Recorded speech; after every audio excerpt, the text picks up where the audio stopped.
Time's up. Let's do this. We're in for a wild night.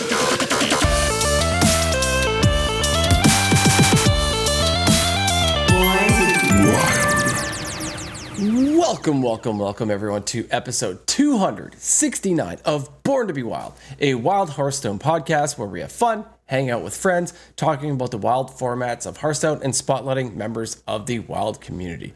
I'm your host, Hydralisk. It was great to be back here on a wonderful Sunday evening here in beautiful British Columbia. I was joined by fellow host ElectricSheepCity and Schmoopiedady. This past week, we had the privilege of hopping on to the Bread and Butter podcast with Tito Santana and Pilot. The following was streamed live on Twitch at twitch.tv/breadandbutterhs. Check them out. And without further ado, here's the show. Whoops.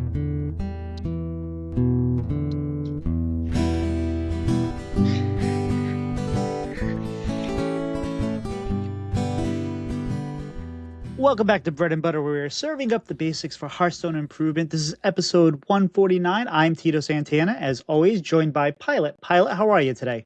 Doing well. How are you? I am fantastic, and we are not joined by one, not by two, but by three amazing, wonderful, fantastic guesses. First off, we have returning guest Hydralisk. Hydra, how are you today? Yo, I am doing fantastic. Super glad to be here, Tito. And Sheep, how are you today? ElectricSheepCity. Meowdy, friends. I'm doing well. How about yourself? I'm still fantastic, just like last time.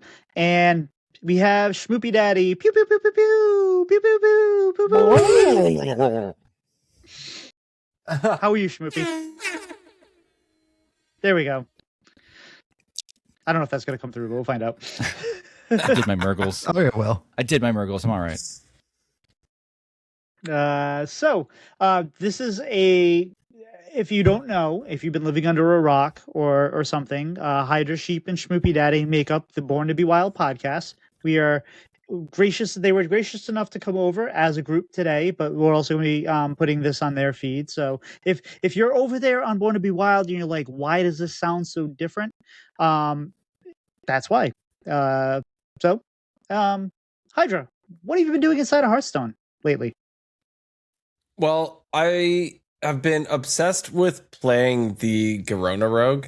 It is easily accessible because a lot of people already have a lot of pirates, and I have pirates. So I've been doing that on Asia, on EU. I've been doing that on NA. It was really easy to craft on the other servers just because I only really needed to make a couple things, which was cool because basically if you've ever played any aggressive rogue deck, you kind of already have the core of it. So that's mostly what I've been doing in Wild. I have been playing a little bit of Standard, and I had one of those quests play 3 mage decks. And I was like, okay, what should I play? And Elemental Mage right now is on fire, really. That deck is super fast. It's low to the ground. It's got burn. And I've been playing that, and it's super cool. So I currently have a 91% win rate with Elemental Mage in Standard right now. It is Low awesome. for wild. So low for yeah. No, it's it's fun. I like it. And then, yes, I've just been keeping up with recently, as people may know, I did retire the other servers a few years back, to about 2 years ago, maybe 2.5 years ago, something like that. And I picked it up recently, but the catch-up packs, everything that they have, the mechanisms to get you back in the game is insane. It's awesome, and I've just been doing that recently, and I feel like I haven't actually missed that much, and I'm doing the thing where I'm now opening 10 packs from each expansion to get that one or up to 10 packs before you get that first legendary, and it's just filling out that collection again that I had abandoned for a while, with also not a lot of pressure. I haven't made sure. I used to like not be able to sleep at night because I forgot to do quests, kind of thing, right? And if I miss one, I miss one. It's not a big deal. Yeah, Sheep, you know. I was crazy about it for a while, but I'm just doing it casually now, and it's been awesome. So basically, that's what I've been doing in the game right now. When I was trying to get better at the game, which I still always am, but like a while back, I decided to I'll try to get Legend everywhere. So I was getting Legend on all 3 servers and Wild on America's, and that was exhausting. And I'm just like, why am I doing this to myself? So I will say the only reason I started doing it in the first place a long time ago was there wasn't mercenaries, there wasn't duels, there wasn't battlegrounds, there wasn't other ways to play the game, right? It was a very basic game where you could play arena constructed in tavern brawl, and I got a little bored. I think that's why I started doing it. But there's so many ways to play the game now that's a little unnecessary. Yeah, you got standard, you got wild, you got twist. Oh, yeah, I'm sorry. Don't anyway. rub it in. How could you do that to sheep? It's rude. Anyway, he twisted his broken heart. What a twist. Well, if I twisted a broken heart, am I maybe putting it back together in the right way? No. I don't know. Entropy says probably not. So for those that don't know Sheep, because Sheep hasn't been a recent guest, but Sheep had been a frequent guest, especially early on when we weren't having Doc. He was a fill-in host, and then he decided to, I think, go back to school and have children. So his podcast time seemed to have gone down, but we love Sheep, and we're glad to have you back. Sheep, how are you today? What have you been doing in Hearthstone? I'm doing well, buddy. Thank you for asking. In Hearthstone, I've been playing a lot of that fun rogue that Hydra mentioned. I call it fun rogue because it is fun. It's just it's the aggro, and then you got your combo finisher, but it's not really a combo finisher. It's fun. Treant Druid, been playing a little bit of that. Finally tied my shoelaces and hit Legend and NA Wild. So I'm just outside of 100. I think I was like 150-ish. So just outside of like top 100. I'm probably gonna I finished last season inside top 100 in NA and EU. So I felt like really good about that. And I want to get back there again because it's within reach. But need to tie my shoes in EU as well. So that's was number 10 there. Yeah. Number 10 out of 250 people is really good. EU actually has a larger legend pool, and it's not twist. So in standard, I've mostly just been playing THL prep, which typically get I'm diamond 5 in standard NA right now, which is just playing for THL prep. Pretty standard there. Pun intended. Got it. Schmoopy, yeah. What have you been doing inside Hearthstone lately?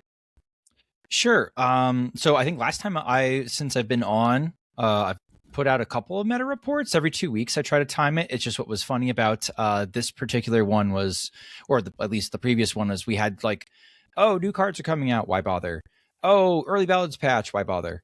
And so this is basically the follow up to that. And what's kind of unique and kind of fun is putting one of these together. It's always so funny how much better this particular type of video always does better on YouTube than other people, because there's some content that you can find and you can read, but not a lot of just sort of sit down, record a thing and send a thing out.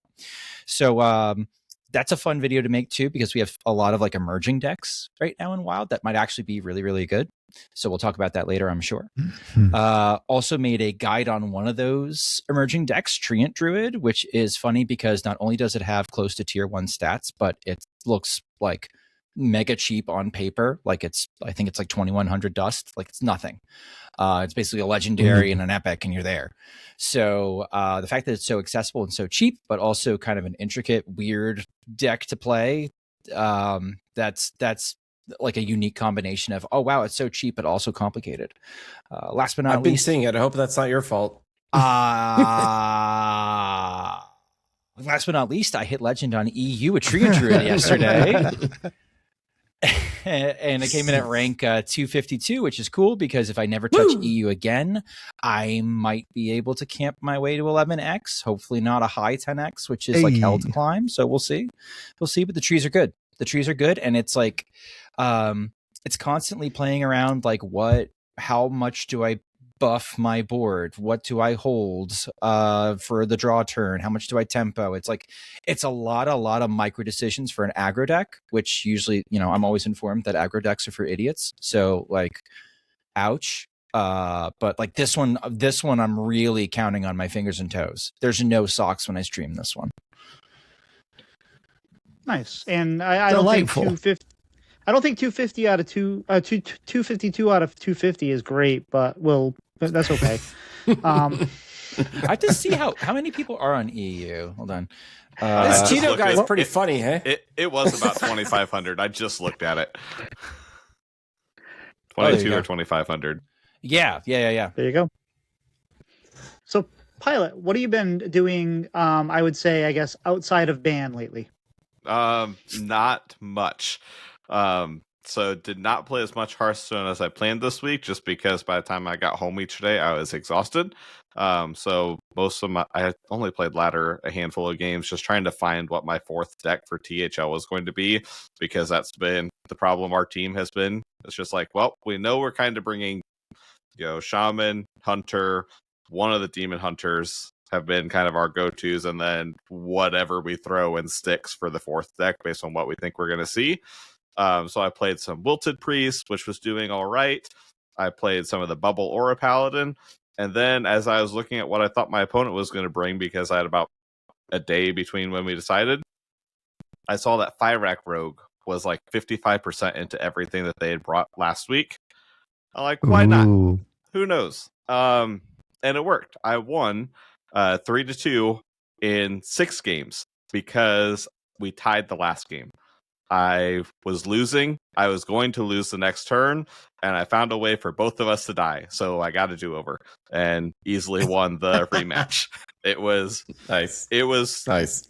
This is the second time I've tied this season, which is I'm gonna see how many I can get, apparently, because this has been an interesting season of me deciding, well, I can't win, so I'm not gonna lose. And we've done it. I was in control, and then they had the foam render, whatever the Demon Hunter or Death Knight weapon is, that does a bunch of damage. And I'm like, well, I'm dead to this next turn. So I played my Shaladrisil and blew us both up. So that's about it. I did, since we were having this episode, I did decide to venture into Wild a little bit when I played yesterday, and I found a quest priest that I think Blister Guy had posted in Coin Concede a few weeks ago, and that was a lot of fun. I got to actually play the quest and win. So it didn't get many games in, but it was working for me with where I am at with my once every year and a half excursion into Wild, other than Nas Day. Yeah, were you playing Quest Priest for a bit? He was. Oh yeah, I love that deck. That was so much fun. And it's also kind of weird that you tie twice in a season, but which is what's a Doofenshmirtz expression? It's like it's odd that it happened twice. And I also so I get to play Torby Flenderson, the patron of the Bread and Butter podcast this week, and the THL, and I won in 5 games, but they were hard fork games. They were I'm not happy he brought Protoss Mage, not gonna lie, but we still won, and it was fun. Outside of that, I have really been enjoying the Kona Druid that is in standard right now. I think I started playing it, and Pilot, you can tell me if I'm wrong, but I think I started playing it before many people started playing it. Yeah, it was starting to pick up, and I take back all the things that I said at you that night, because then I was very much against not only the deck, but the deck list you were playing, saying, why are you running all these different things? And then the next day it was card for card in the VS list. Yeah, and that felt good. I was wrong. It is a fun list because it has because you don't rely on one win con. It's basically a location mage. And under Donkey's thing, it's listed as bottom druid. I guess we'll just go with that. But it's you can either win with owl, or you can win with like big zilliaxes, or you can win with the drakes that do Briar spawn. damage, or fire spawn drakes, and you can also find some other ways to win. It's a lot of fun. It's just interesting, and I'm still at like D3, I think, right now. I haven't finished the climb, but I also been playing a lot more Civilization over the last few days. Every once in a while, like I stream every Friday Civ, but I also sometimes get the bug where I'll just play a game over the weekend or 2 games over the weekend, and that kind of takes up a weekend. We were supposed to go to the Yankee Candle Factory, which is in Massachusetts, but we ended up pushing that to next week because of things, and we went and saw the Polar Express. We go every year, and it's an annual tradition. Because it's in the theaters, and they're supposed to bring hot chocolate when they do the hot chocolate in the movie, and they give the kids cookies and the golden ticket, and it's always so pathetic at how like little effort this theater puts into it. And it's an annual tradition that we go and we complain about how like worse it was than the year before, and we enjoy the movie and then we go home. So that tradition's like no others. But hey, Shmoop, what have you been doing what have you been doing outside of the game of Hearthstone lately? Sure. So I started coaching soccer again after a month off. We started back up with our indoor elite session, and it was my responsibility because the main guy couldn't come to sort of help run things in the beginning and then sort of finish it off at the end. And right in the middle of the session, I was doing sprints with 12-year-olds, and I pushed off, and I felt like a twang in the back of my calf, and I went, oh no. Because I'm 37 years old, and when you feel something like that, you wonder if that's it, if you're done. So I got some ice on it. Luckily, it's only a pull. It's getting better every day. I got to play again Friday. And whip up on some teenagers who come at me, bro. But I couldn't sprint, so I'm a little sore today. But it's doing better. So that's been a big thing. It's just like me hobbling around day 1, day 2, being like, ooh, I'm a little better, slowly getting better. Today was really cool. My son and I visited my childhood best friend, whom I've known since 3rd grade, at his house, his like childhood house. So like it's like going back. It snowed here, so it was like a snow day, and cool. I hooked up Super Smash Brothers 64 to which my son and I have been playing religiously, basically every day for about 2 months now. He's nasty. He's really good. He's 7 years old. And he can take some games off of me. He's beaten me 63 times at this point. He's been counting. He's getting there. He's getting there. He's getting there. He's good at Nice. He's good at Pikachu. He's good at DK, and he's surprisingly good at Luigi. He's only played Luigi a couple times, but he's really good on timing. Beat you with Donkey Kong? Guys. Oh yeah, he's beaten me with DK. Yeah, 100%.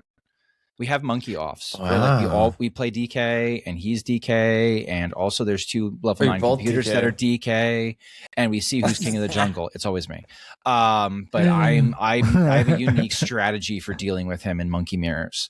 But no, he's like, it was hysterical because like my friends never played him, right? And my friend, but we used to play a lot inebriated, not sober in college.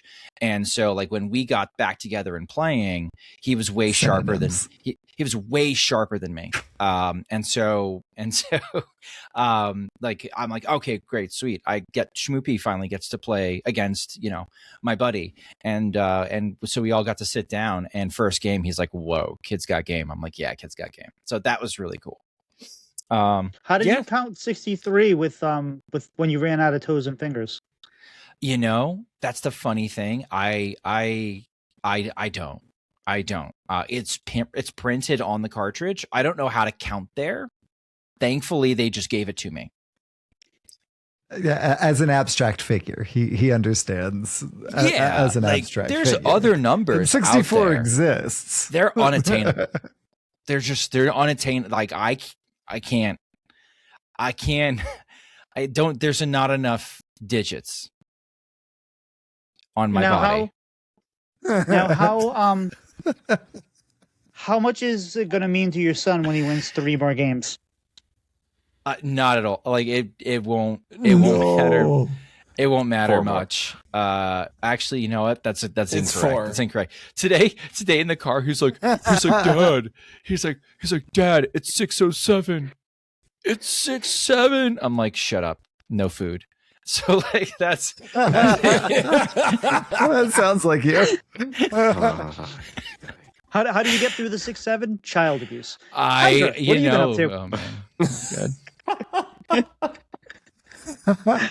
Good. Trust me, my son is going to be 17 soon, and he's saying the 6-7 stuff. I just Of course. My wife said it. one added detail I'd like to add, which is like not highlighting me as the best parent, but Sheep said, "Yeah, that sounds like you." So this did trigger today. Today, my son was one-on-one with my buddy, right? And it was like it was a really heated. It was like a really heated mirror, and they're going, and like my buddy finally like does this like really crazy move and like gets him out, and Schmoopie went lucky trash, and he snorted, and I was like, "Oh man, oops, my bad."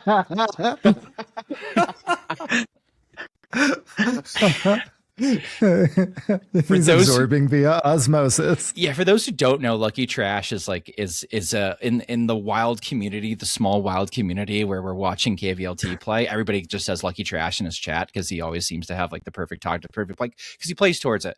So, but anyway, now it's like in the lexicon that like somebody does something like perfectly normal, Lucky Trash. So my bad. Play to your outs, Lucky Trash. Played to my outs. Yeah. Sorry for Hydra. What were you doing? I don't even remember. I want to play Smash Bros. No, so outside of Hearthstone,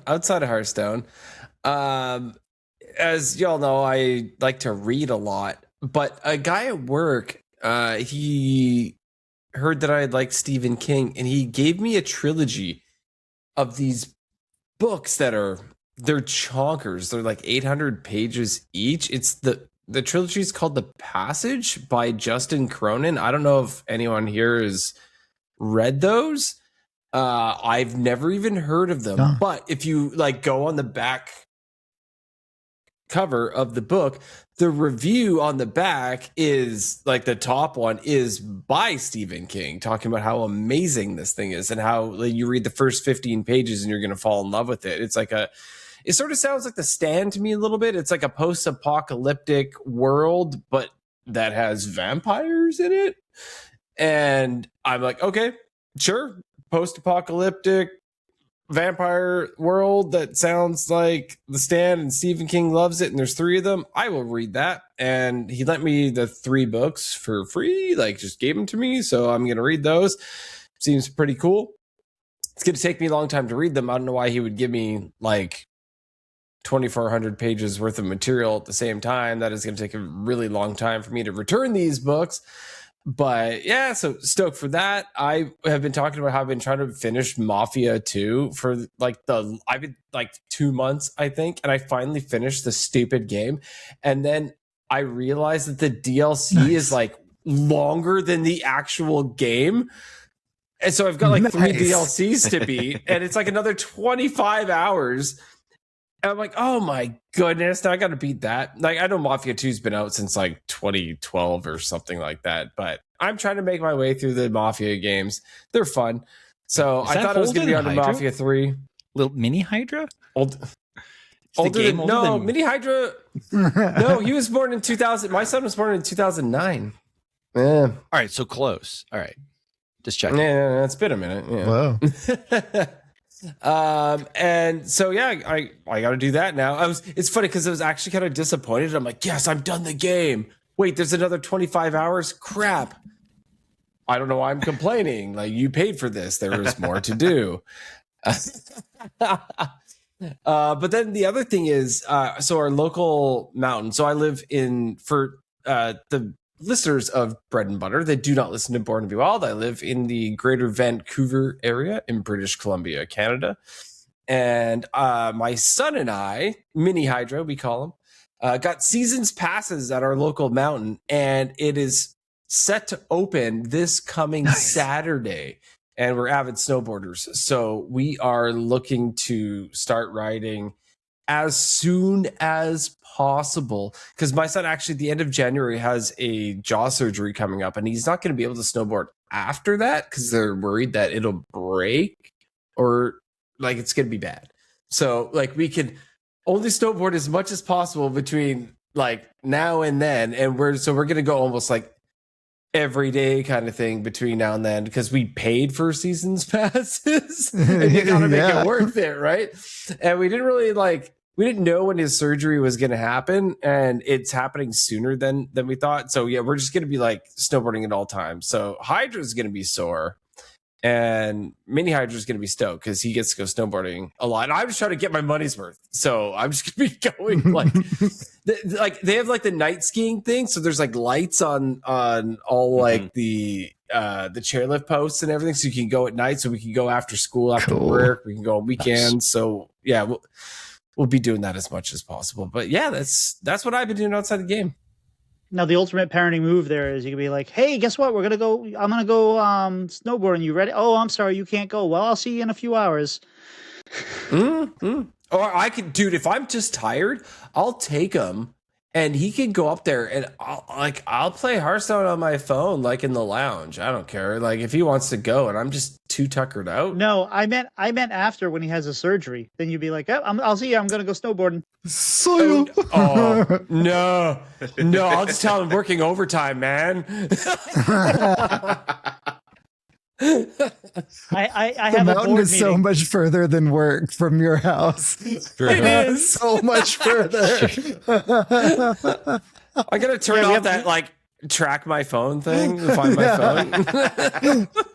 He'll know you're gone because that you're not actually working overtime because he doesn't see your car. Yeah, I can see it from here basically. Yeah, no, we have board meetings. What can you do? Mm-hmm. Snowboard So meetings. Sheep.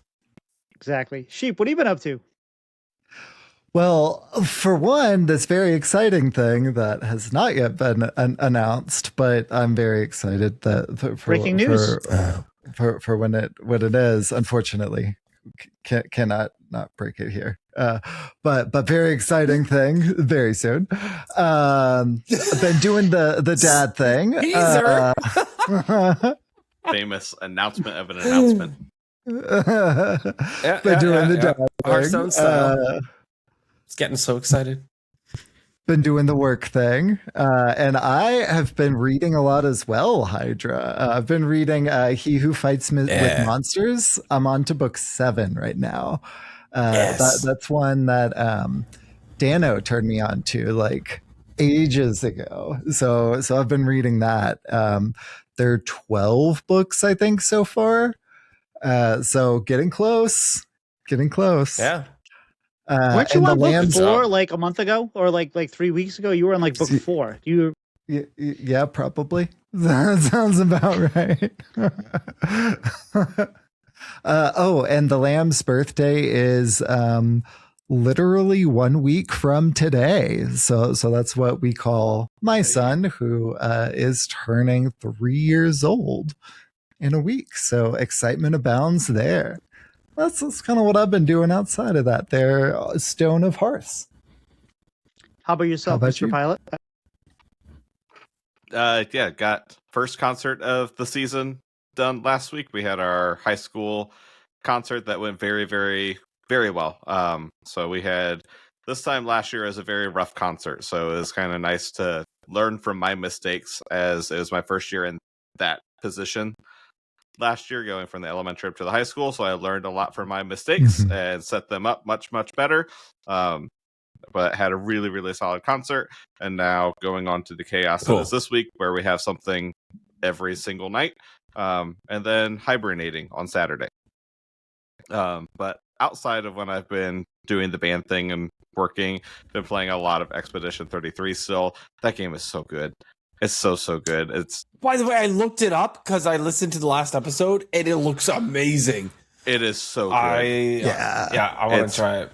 It's very clear why it took like 8. I think I got nominated for 12 awards at the Game Awards this year and took home 8 of them. It is insane.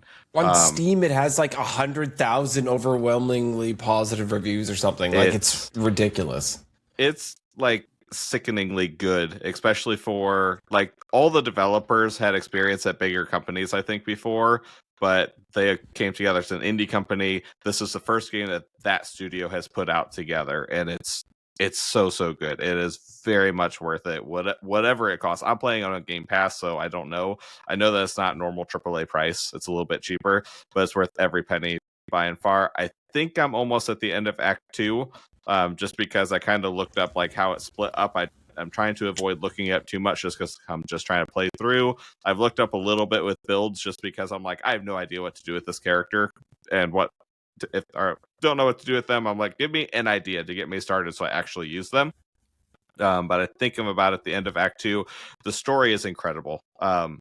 I always say that I'm going to play a game and pay attention to the story, and then I get halfway through, I'm just clicking through the dialogue quicker because I want to get to whatever the next actual action thing is, and I'm engrossed in the story. The writing is perfect. It's really, really good. Highly recommend. But yeah, I'm excited. It's getting to a really interesting part. I can feel it. Oh, sounds so good. I'm just picturing how long it's going to take me to edit all the crosstalk out of this episode. This is going to be fun. I'm probably not going to get it all. We're gonna. What do you have to edit out? I'm sorry. What are you talking about?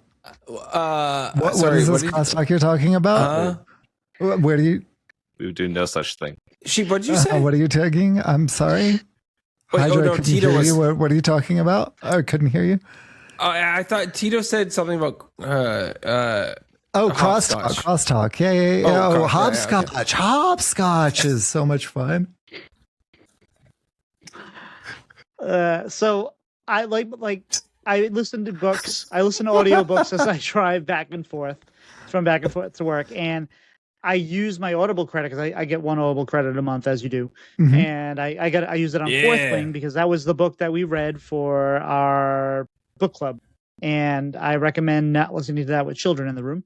But no. Well, the weird thing about that book is it's like it goes like 500 pages where it's like maybe a little suggestive, but it's fine. And then like page 528, it's like bow wow. I'm like, oh my goodness, can we that far in? Yeah, it was like it was well into the story. Well, and then it's like then finally it was like, oh my God, wait, we're doing this? Okay, fine. But then I wanted to get back to the Tad Williams books I've been listening to. He came back and started doing the second series of the Memory Sour Thorn series, which I listened to as a kid. I read as a kid, whatever. And I was like, well, I don't want to wait until the next thing. And my friend at work was like, hey, with Spotify, you get like 15 hours of an audiobook. So that was great, except I burned through 15 hours and now I'm like halfway through the book because the book's like 32 hours. And now I got to wait till the end of the month for that goes. And then I'm like, well, what do I do with my Audible credit? I'm like, maybe I get the next book so I can just dive into that. But then I'm like, what am I going to listen to now? So, first world problems. But I already talked about most of what I've done outside of Hearthstone before. So given that we've been here, I don't know, already like a half an hour, this is going to be a really long show, which is great because we have great guests. I wanted to try something different. So we've already interviewed everybody, although Sheep, we haven't interviewed in a long, long time. But Sheep, for those that don't know you, because we just had Hydra and Schmoopie on recently, can you give us like the elevator pitch on who you are? Yeah, I am ElectricSheepCity. I've been playing the game for a long time. Hitting legend in that there standard, wild, and when there's twist. Been having a blast. Been doing Born to Be Wild alongside Hydra and Schmoopie for a few years now. And generally hanging out in the Hearthstone community. You used to see me on Twitch a lot, but it's streaming and hanging out in folks' streams days are mostly behind me. But when I'm on Twitch, you'll find me in Schmoopie's or May's or Wifey's chats. And those are the places that you'll find me there. So it's been a while since I've been like properly active on Twitch though. So yeah. but you can also find you on Discord if you're looking for some input from the sheep. Absolutely. Yeah. Discord, I'm on very frequently. Discord is kind of stream of consciousness for me, but don't feel afraid to just at me and then I'll see it. And then, yeah. Fair enough. So one of the things, so a little behind baseball, I had the idea of what are we going to do for an interview section or the first section? I was like, hey, what if we play a game? And I had a great idea for a game, or at least I thought it was a great idea for a game, and I think it'll be fine.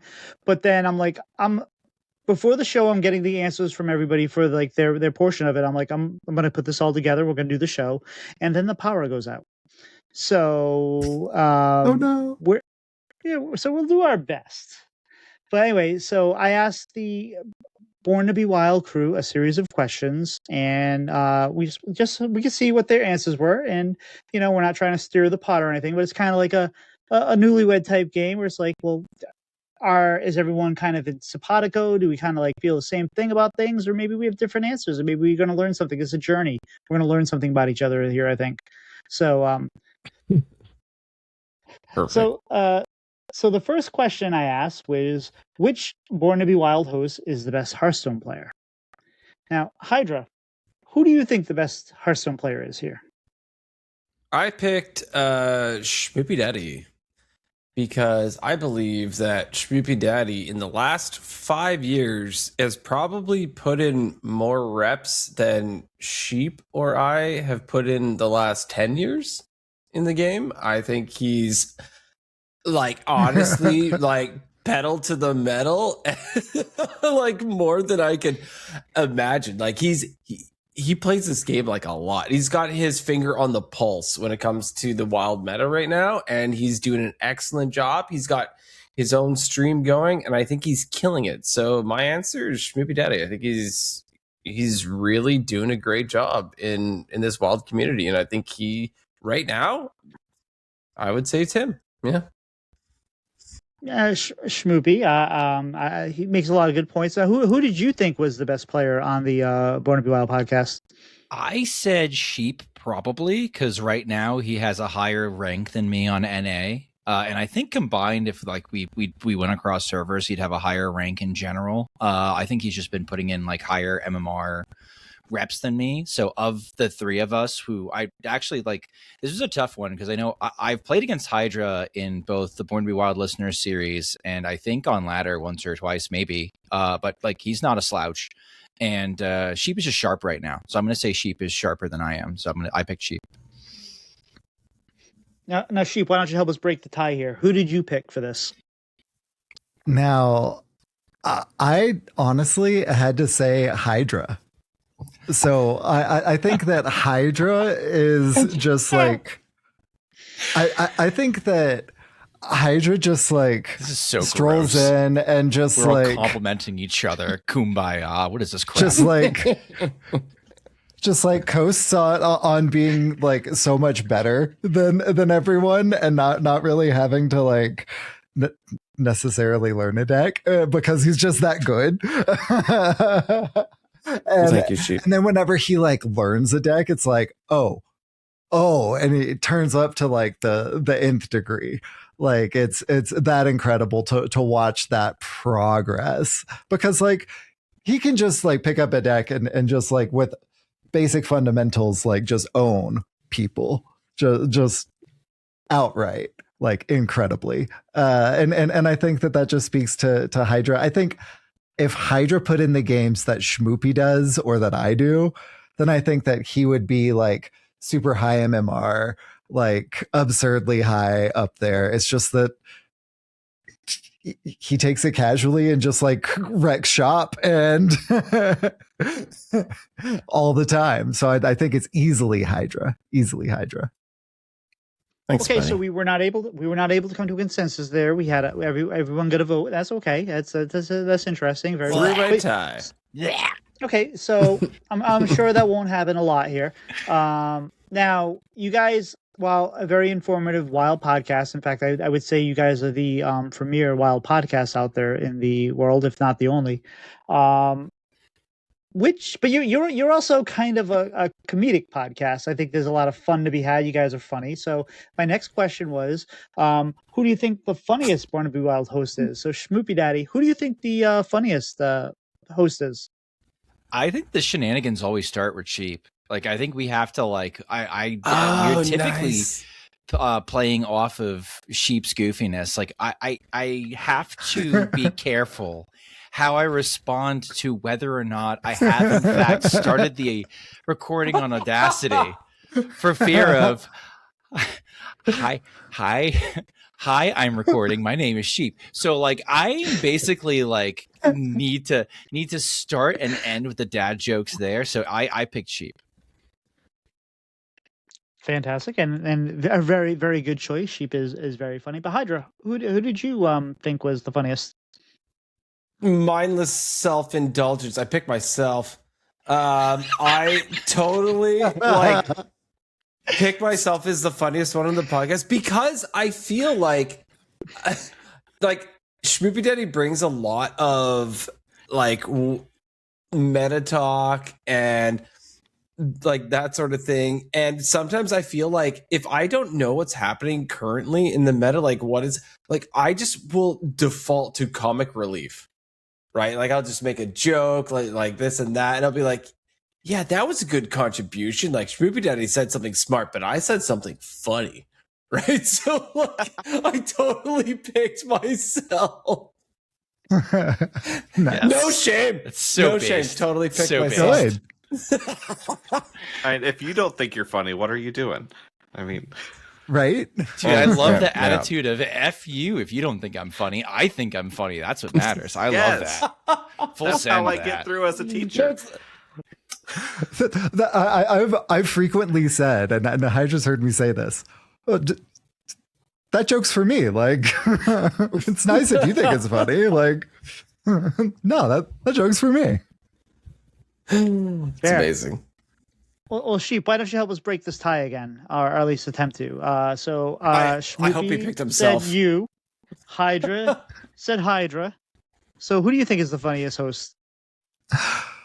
So I think that the funniest host is the one with the sharpest tongue, who just like will take something and like twist it and just make it so much weirder. And so I had to go with Schmoopiedady, like obviously.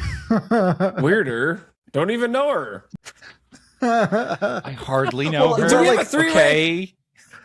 We Do have we another three-way tie, but like again? That was less kumbaya, So though, many of because Hydra picked Schmoopiedaddy's- himself. I picked myself. I totally picked so many of myself. Schmoopiedaddy's, like you have to be paying attention to get, like, you have to like know the callback from earlier in the episode, or like know like an inside joke. Like those like through lines always get me especially hard too. So like Phrasing? yeah. And he made it weird. See what I mean? Hi, especially See hard what I on mean? Tito. Case in point. You're making my point for me, dude. Oh, Tito, that was solid. That Okay. was solid, Tito. Well done. Okay. Oh, I missed that one. What was that? I said hi, especially hard on Tito. Yeah. I can't. I changed my vote to Schmoopiedady. This is not a democracy. You can't change your vote. Oh, if Tito's saying that isn't the All right. bumper to this episode, I will be severely disappointed. All right.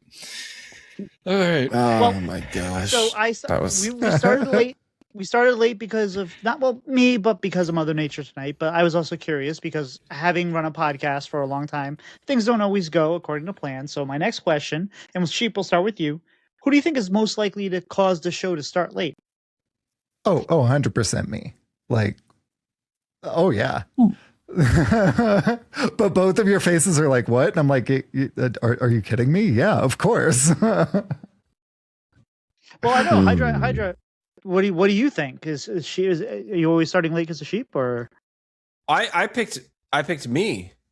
Well, actually, I picked Nate But then I said Fair, Nate originally fair. because Nate was ridiculously. We'd start like 2 hours late because it's like, let me finish this art, man. It'll be really cool. We like watch him, And it like, was incredible. It was. We honestly started the show like once, like 4 hours late. Yeah. Because you needed the art to be perfect. But I say me because I am cursed with having, for some reason, every audio setting perfect, but it doesn't work until I restart the computer, and that's the only thing that needed to change. And so often that'll happen, and then we'll start late because, like, I'll be, doing the OBS stuff, and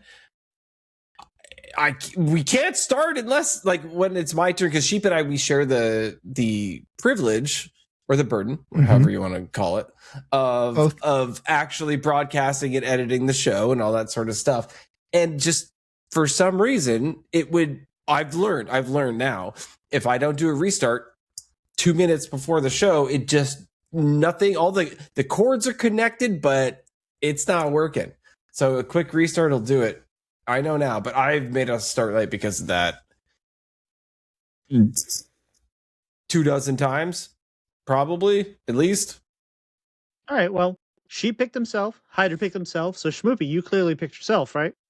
Well, actually, I said Hydra because of his pizza.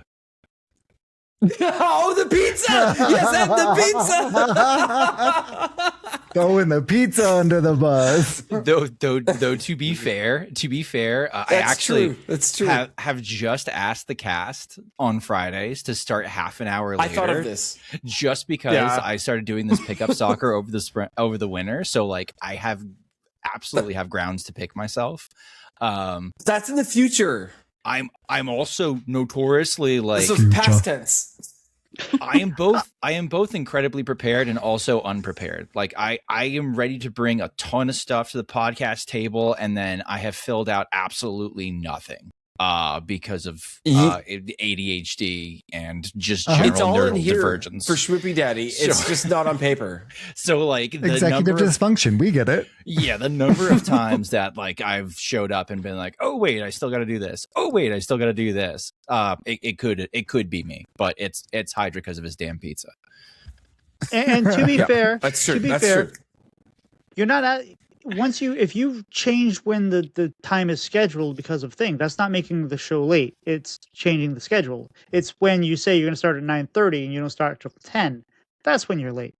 So I think you're in the clear there. Pizza. Agreed. It's definitely pizza.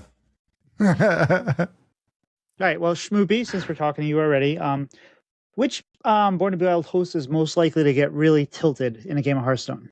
Oh God, me.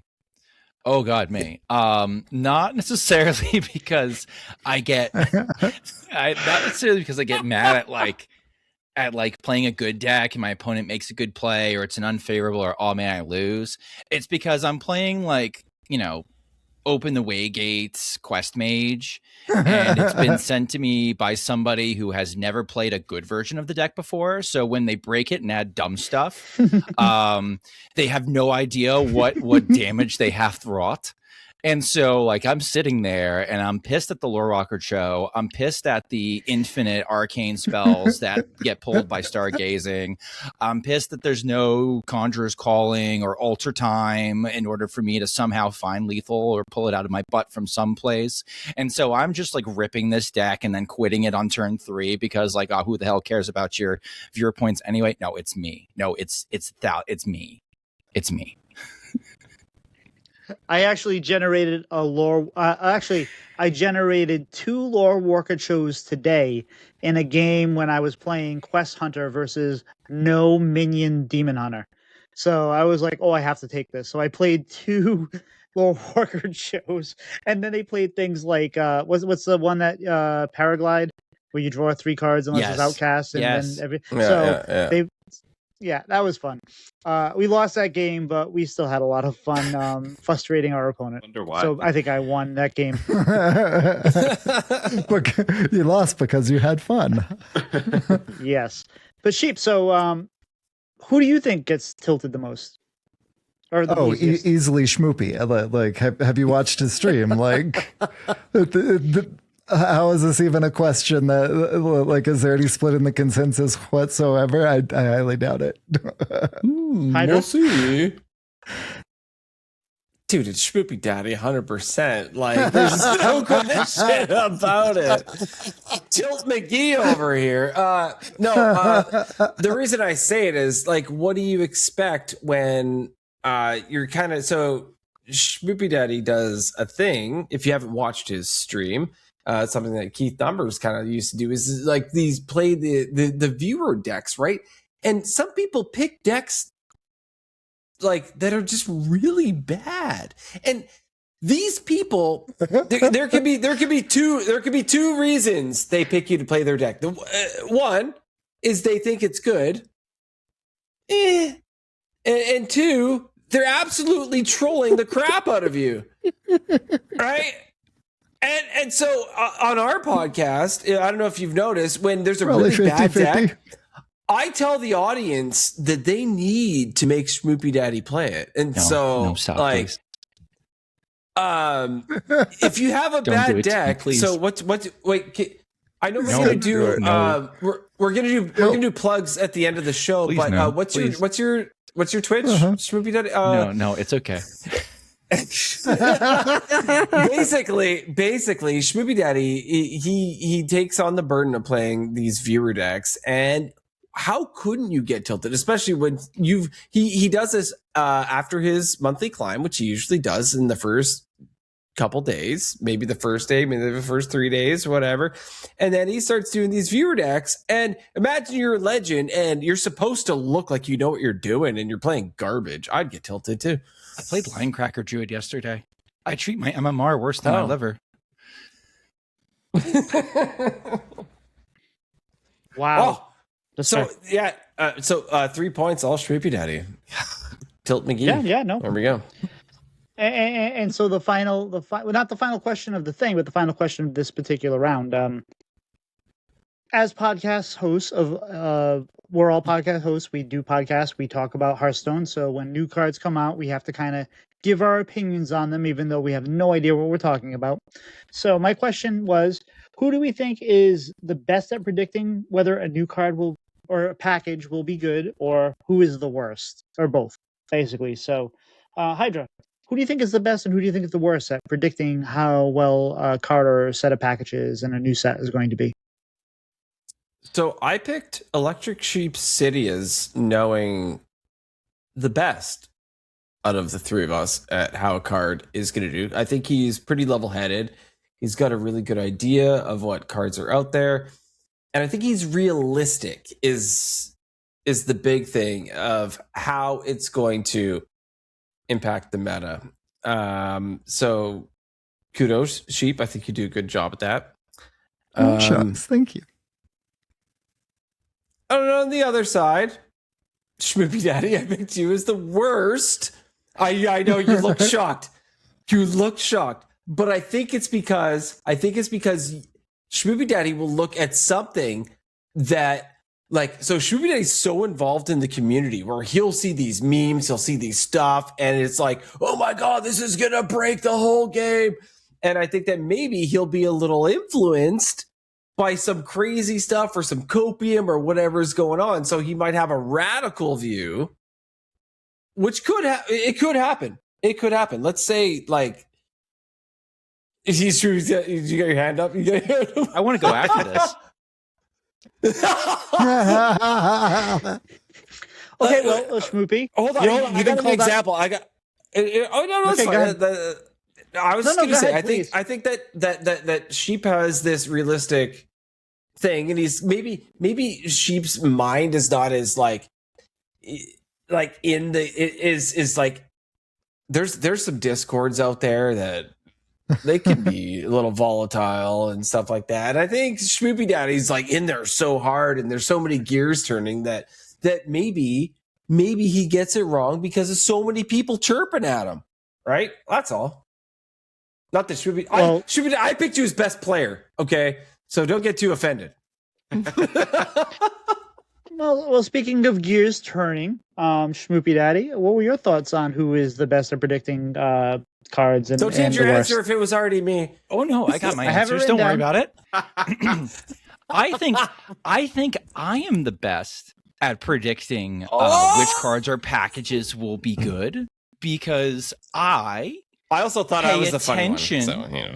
to people in the community who are better than me, and I do my homework and my research, and I steal their work relentlessly and just regurgitate that. So I'm obviously going to be right because I follow the hive mind, and I picked furthermore. I picked the worst at predicting. The worst at predicting what cards are going to be good is you, Hydra, because you forget cards exist. I mean, that's true. He's like, he'll be like, oh my God, I forgot, direct quote, I forgot this card exists.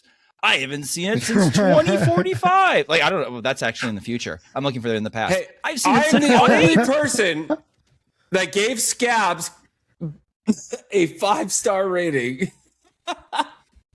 The only person. Everyone thought it was bad. How do you like The that only broadside, person. big guy? Coming after me. All right. Well, Sheep. We had some interesting takes here. What are your takes on this? Okay.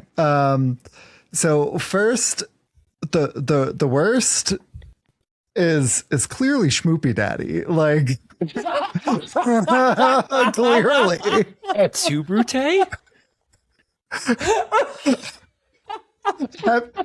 Have you listened to some of our reviews? Like you double and triple down on a card being like incredible. It's so and I really want it to be correct, and then I never hear whatever the card's name is again. And you get so hopeful, and nah, man. What was the Your mate. Sheep. Oh, like you haven't was had the some name of stinkers, the- Sheep. Oh boy. What was the All right. Warlock Legendary course I that have. Schmoopiedady said was the best one? The Warlock Legendary spell that converted like the spell to That wasn't the attack me. of the. That was Corbett and Get Me Out. That wasn't me. This Because is, you old 'cause you man, took it your from them. memory is going. Deck of Chaos. Deck of Chaos. Yeah, you gave that 5 stars. I never reviewed that No. set. All right, Grandpa, let's get you back to bed. And and I chose the best as Hydra because when given the correct context for a thing, he typically has a good grasp on it. Case in point, he gave Scabs 5 out of 5. Like I can never argue with that. Fair enough. And Right on. my plan to This is fun. advance bread and butter in the podcasting by destroying other podcasts from within is now working in full effect. I see what you're getting at now. You're Fight, like, we can break fight, everybody fight. up and we will be number 1. It's all Right, been so- part of his dastardly scheme the entire time. Now the next that's that phase, and that's why we did that first to get the maybe any conflict out. But now we're gonna see how well you know your fellow. Now this is more about how well you know your fellow podcaster.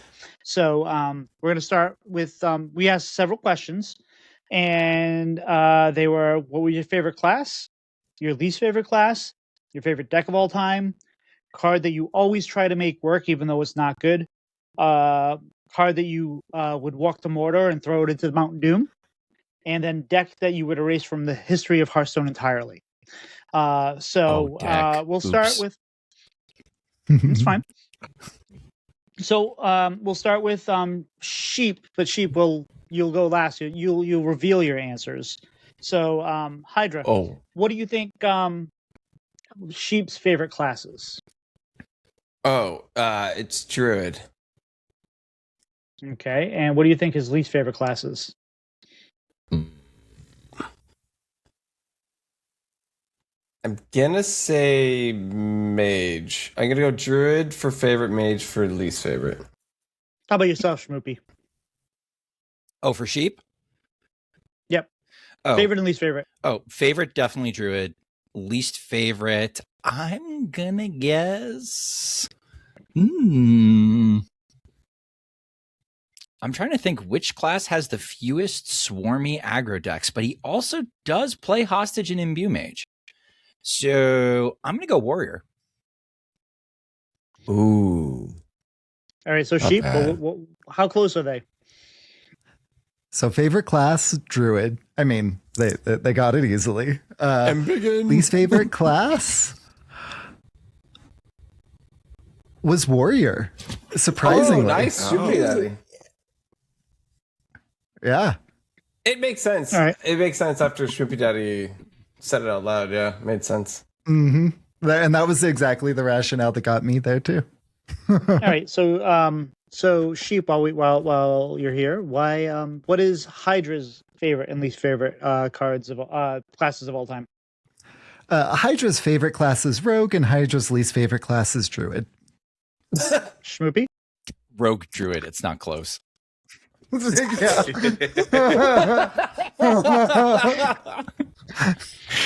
So the guy that likes I'm to an read open books has book. been read like a book.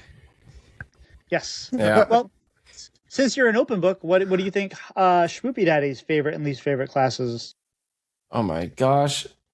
I don't know what his least favorite is, which is the weird thing. And you know what? Schmoopiedady plays so many things. He plays a lot of Druid, and he plays a lot of Hostage Mage, and he plays, but he loves his Odin Warrior.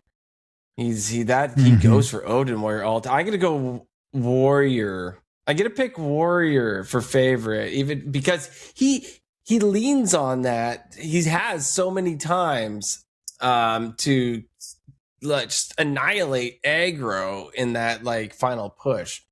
So I think Warrior is where it's at. I'm gonna say Priest is his least favorite. Sheep, do you concur? And I went through the same general thought process. Warrior was the other one that I was debating. But at the end of the day, I went with Mage because I think that Mage has just been such a consistent through line for my buddy Schmoopy. From the Secret Mage of old to the Hostage Mage of today, he's been able to consistently enjoy just spending time with the class. So I think that Schmoopy's favorite class is Mage. And I really wasn't sure what his least favorite class was. And so I put Priest just because like Priest is easy to hate. And well, I mean, who doesn't hate Priest? So. Truth. Yeah, no lies detected. Schmoopy, how close are they? My favorite class is in fact Mage, because I am apparently a sadist. Unlucky. Learning that about myself. And I actually, for my least favorite class, I picked the class that has consistently, I take screenshots every year of like my win totals, and I post them in Marshy Cord because I'm like, I started doing that a couple years ago, and then I just sort of kept as a through line, just like keep track. And the class that actually grows the slowest of all my other classes is Demon Hunter.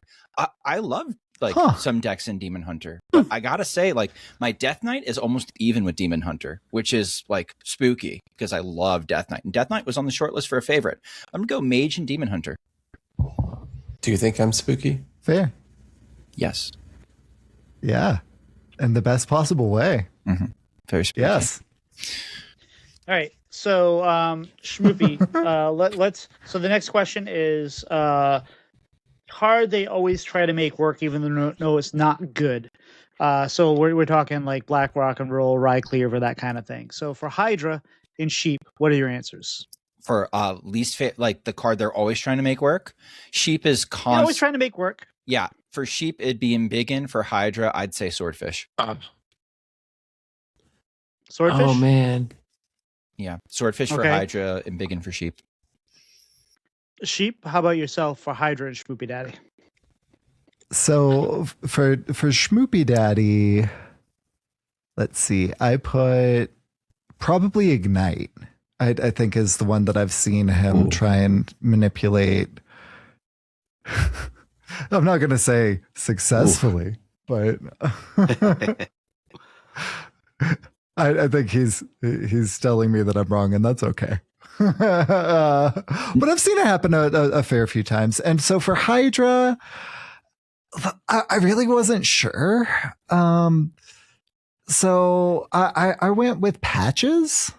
Patches is usually good, but like I can see like Hydra like manipulating a deck to make it more aggressive and making Patches more of a thing when a deck doesn't like naturally make it work, and it working to great success. So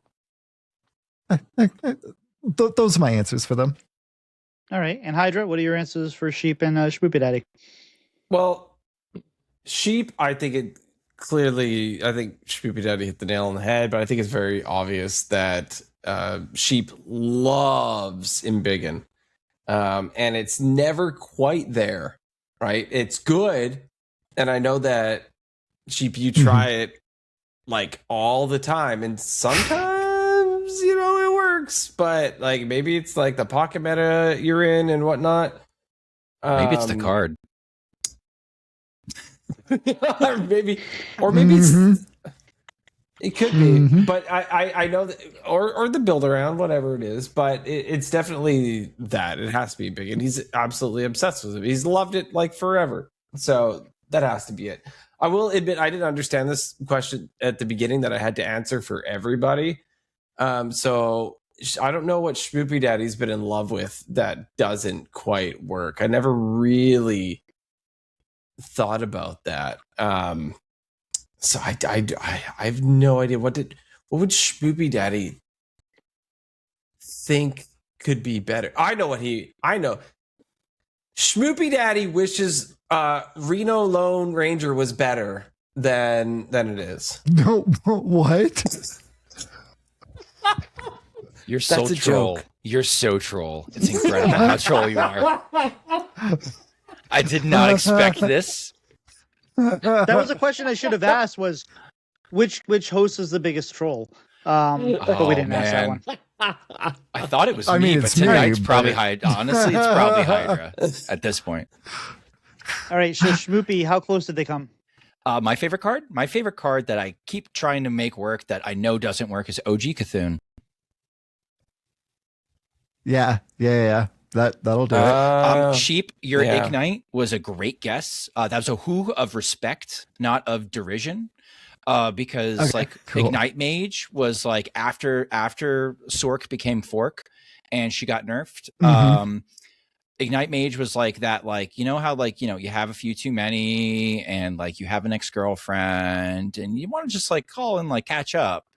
Like Ignite Mage was that deck for me where I'd have a few too many, and if I wanted to go play Hearthstone, I'd play a bunch of games of Ignite Mage and not do well.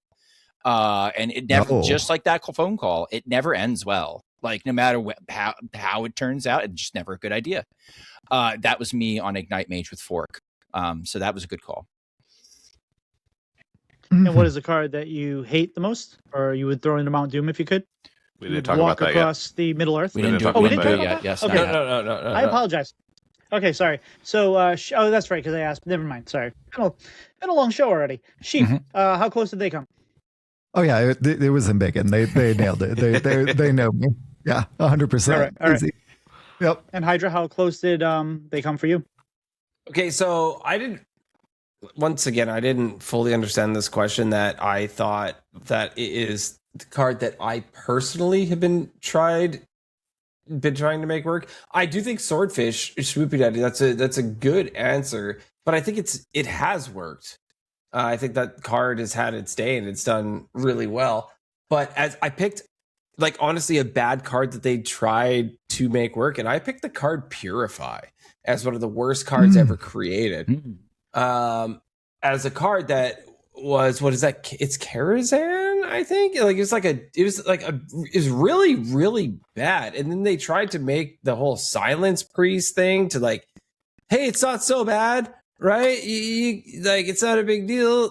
You can silence your minions. It was still not good. And it was Still not great. It's still like, other than maybe Dustfall and Aviana, It's like a tie.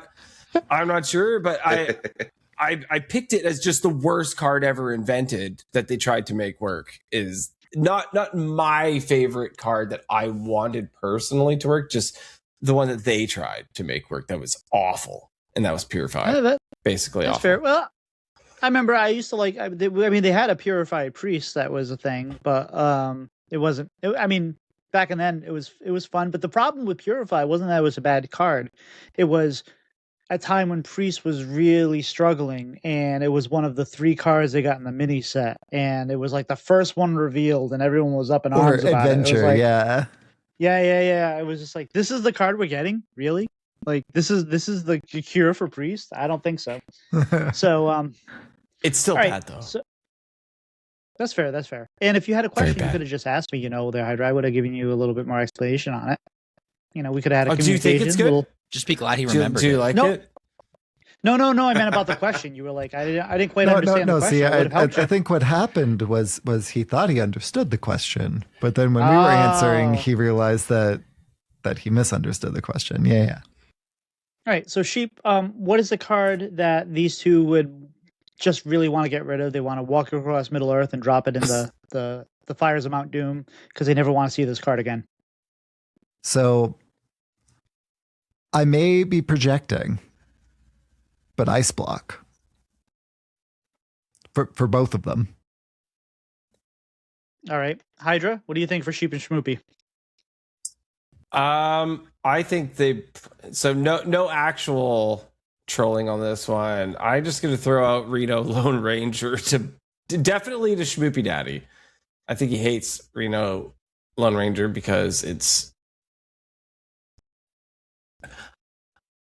I wish this was like, what is your worst hero portrait? Because that's Meatball Patches. But no, we're going to go with Reno Lone Ranger for Schmoopiedady. And I don't hear Sheep curse things a lot. He's too nice of a guy. I'm not saying you're not saying you're not nice, Schmoopiedady, but you're just more vocal. Sheep, what do you know what? I'm going to say Reno Lone Ranger for you too as well, because it's just a jerk card. I hate it. It's not my card, by the way, but I hate that card, I feel like other people hate it too. All right, Schmoopy. Well, he already eliminated one out of the million cards that are still available. So, what are the answers for these two that you have? I think both of my aggro noob co-hosts hate OG Reno with a burning passion that sits deeper in their psyche than they truly even believe themselves. Okay, well, how close did they come to your most hated card? Oh, I hate Reno Lone Ranger. When it came out in the form that it came out in, it was like a card that was 2 years ahead of its time, and I'm still upset that they released it that way. Fair. How about you, Sheep? How close did they come? My most hated is Ice Block, but as soon as Hydra said Reno Lone Ranger for Schmoopiedady, I knew that was the right answer for Schmoopiedady. So I was like, oh yeah, that was his answer. Yep. Hydra, how close did they come for you? I liked Sheep's answer of, you said Ice Block, right, Sheep? Yeah. It's actually the new Ziliax. I hate that card. Ah, fair. I hate it. I hate it so much, and I want it to die. I wish it didn't exist. Like, I'm so angry at it. Like, I'd rather see Ice Block than that stupid card. Yeah. I want to say much that I hate it. since you didn't understand the previous question, you truly got the essence of this question. Very yes. All right. So our final question, and then we're going to move on to the news. Not that we've been here for like 2 hours or whatever it has been. Hydra, what is the deck that your co-host would erase from Hearthstone entirely if they could? Like, they never want to see this deck again. This is the worst deck ever. This is... See, like I said from the beginning, I thought I was answering my own at the beginning. I know mine. Oh, I know mine. I'll tell you. You guys probably know it. So I didn't put so much thought into what these other guys are really, really angry about. Like I get tilted. What does I'm gonna look into your eyes. Schmoopiedady, look at me. All right. Well, we'll let you stew on that for a minute. Schmoopy,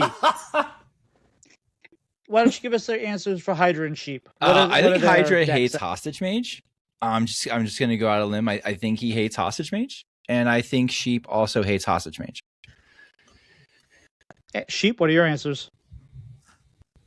So I think that Hydra hates Hostage Mage. And I think that Schmoopy hates, and I quote unquote, burn decks. I think that Schmoopy hates burn decks. Oh my God. Or is it burst decks? Don't. How?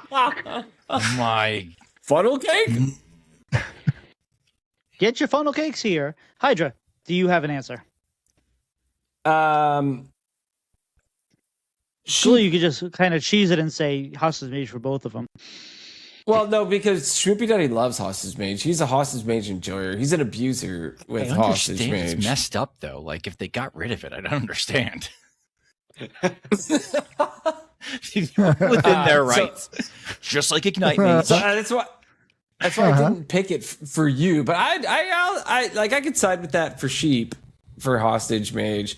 But I don't know what like really grinds your gears. Like, cause you play anything and everything. That's the kind of thing is like, you're kind of like okay with so much stuff. It's like in that that Let's say, Brooklyn what would Nine-Nine. you hate the most? Like Questline Warlock. it's like that was it Brooklyn 911 where it's like he says you can kick me, you can bite me, you can punch me, you can put me on fire, and he's like, oh, well, what if something's not on that list? It's like, oh, I see. You really want to get into it. So Hydra, what were your answer? What was your answer? What is the deck you would like to see burned, removed, deleted? Oh, for me? Oh man, I hate Hostage Mage. It can go die. Yeah, I knew it for you. Yeah. Fair. Sheep, how about you? For me, honestly, there's nothing that tilts me more than Linecracker Druid. Oh. Yeah, seeing all that armor, it gets me. Yeah, but it's hardly know not her. there that much. So it's like it's just must be so rare that you're like, nuts. I mean, it's largely been yeeted into the sun, but like, yeet it further, destroy it with fire, kill it all the way. And Schmoopy? Yeah, I read this as card a second time and not deck. So I wrote Reno effing Lone Ranger. So my bad on that.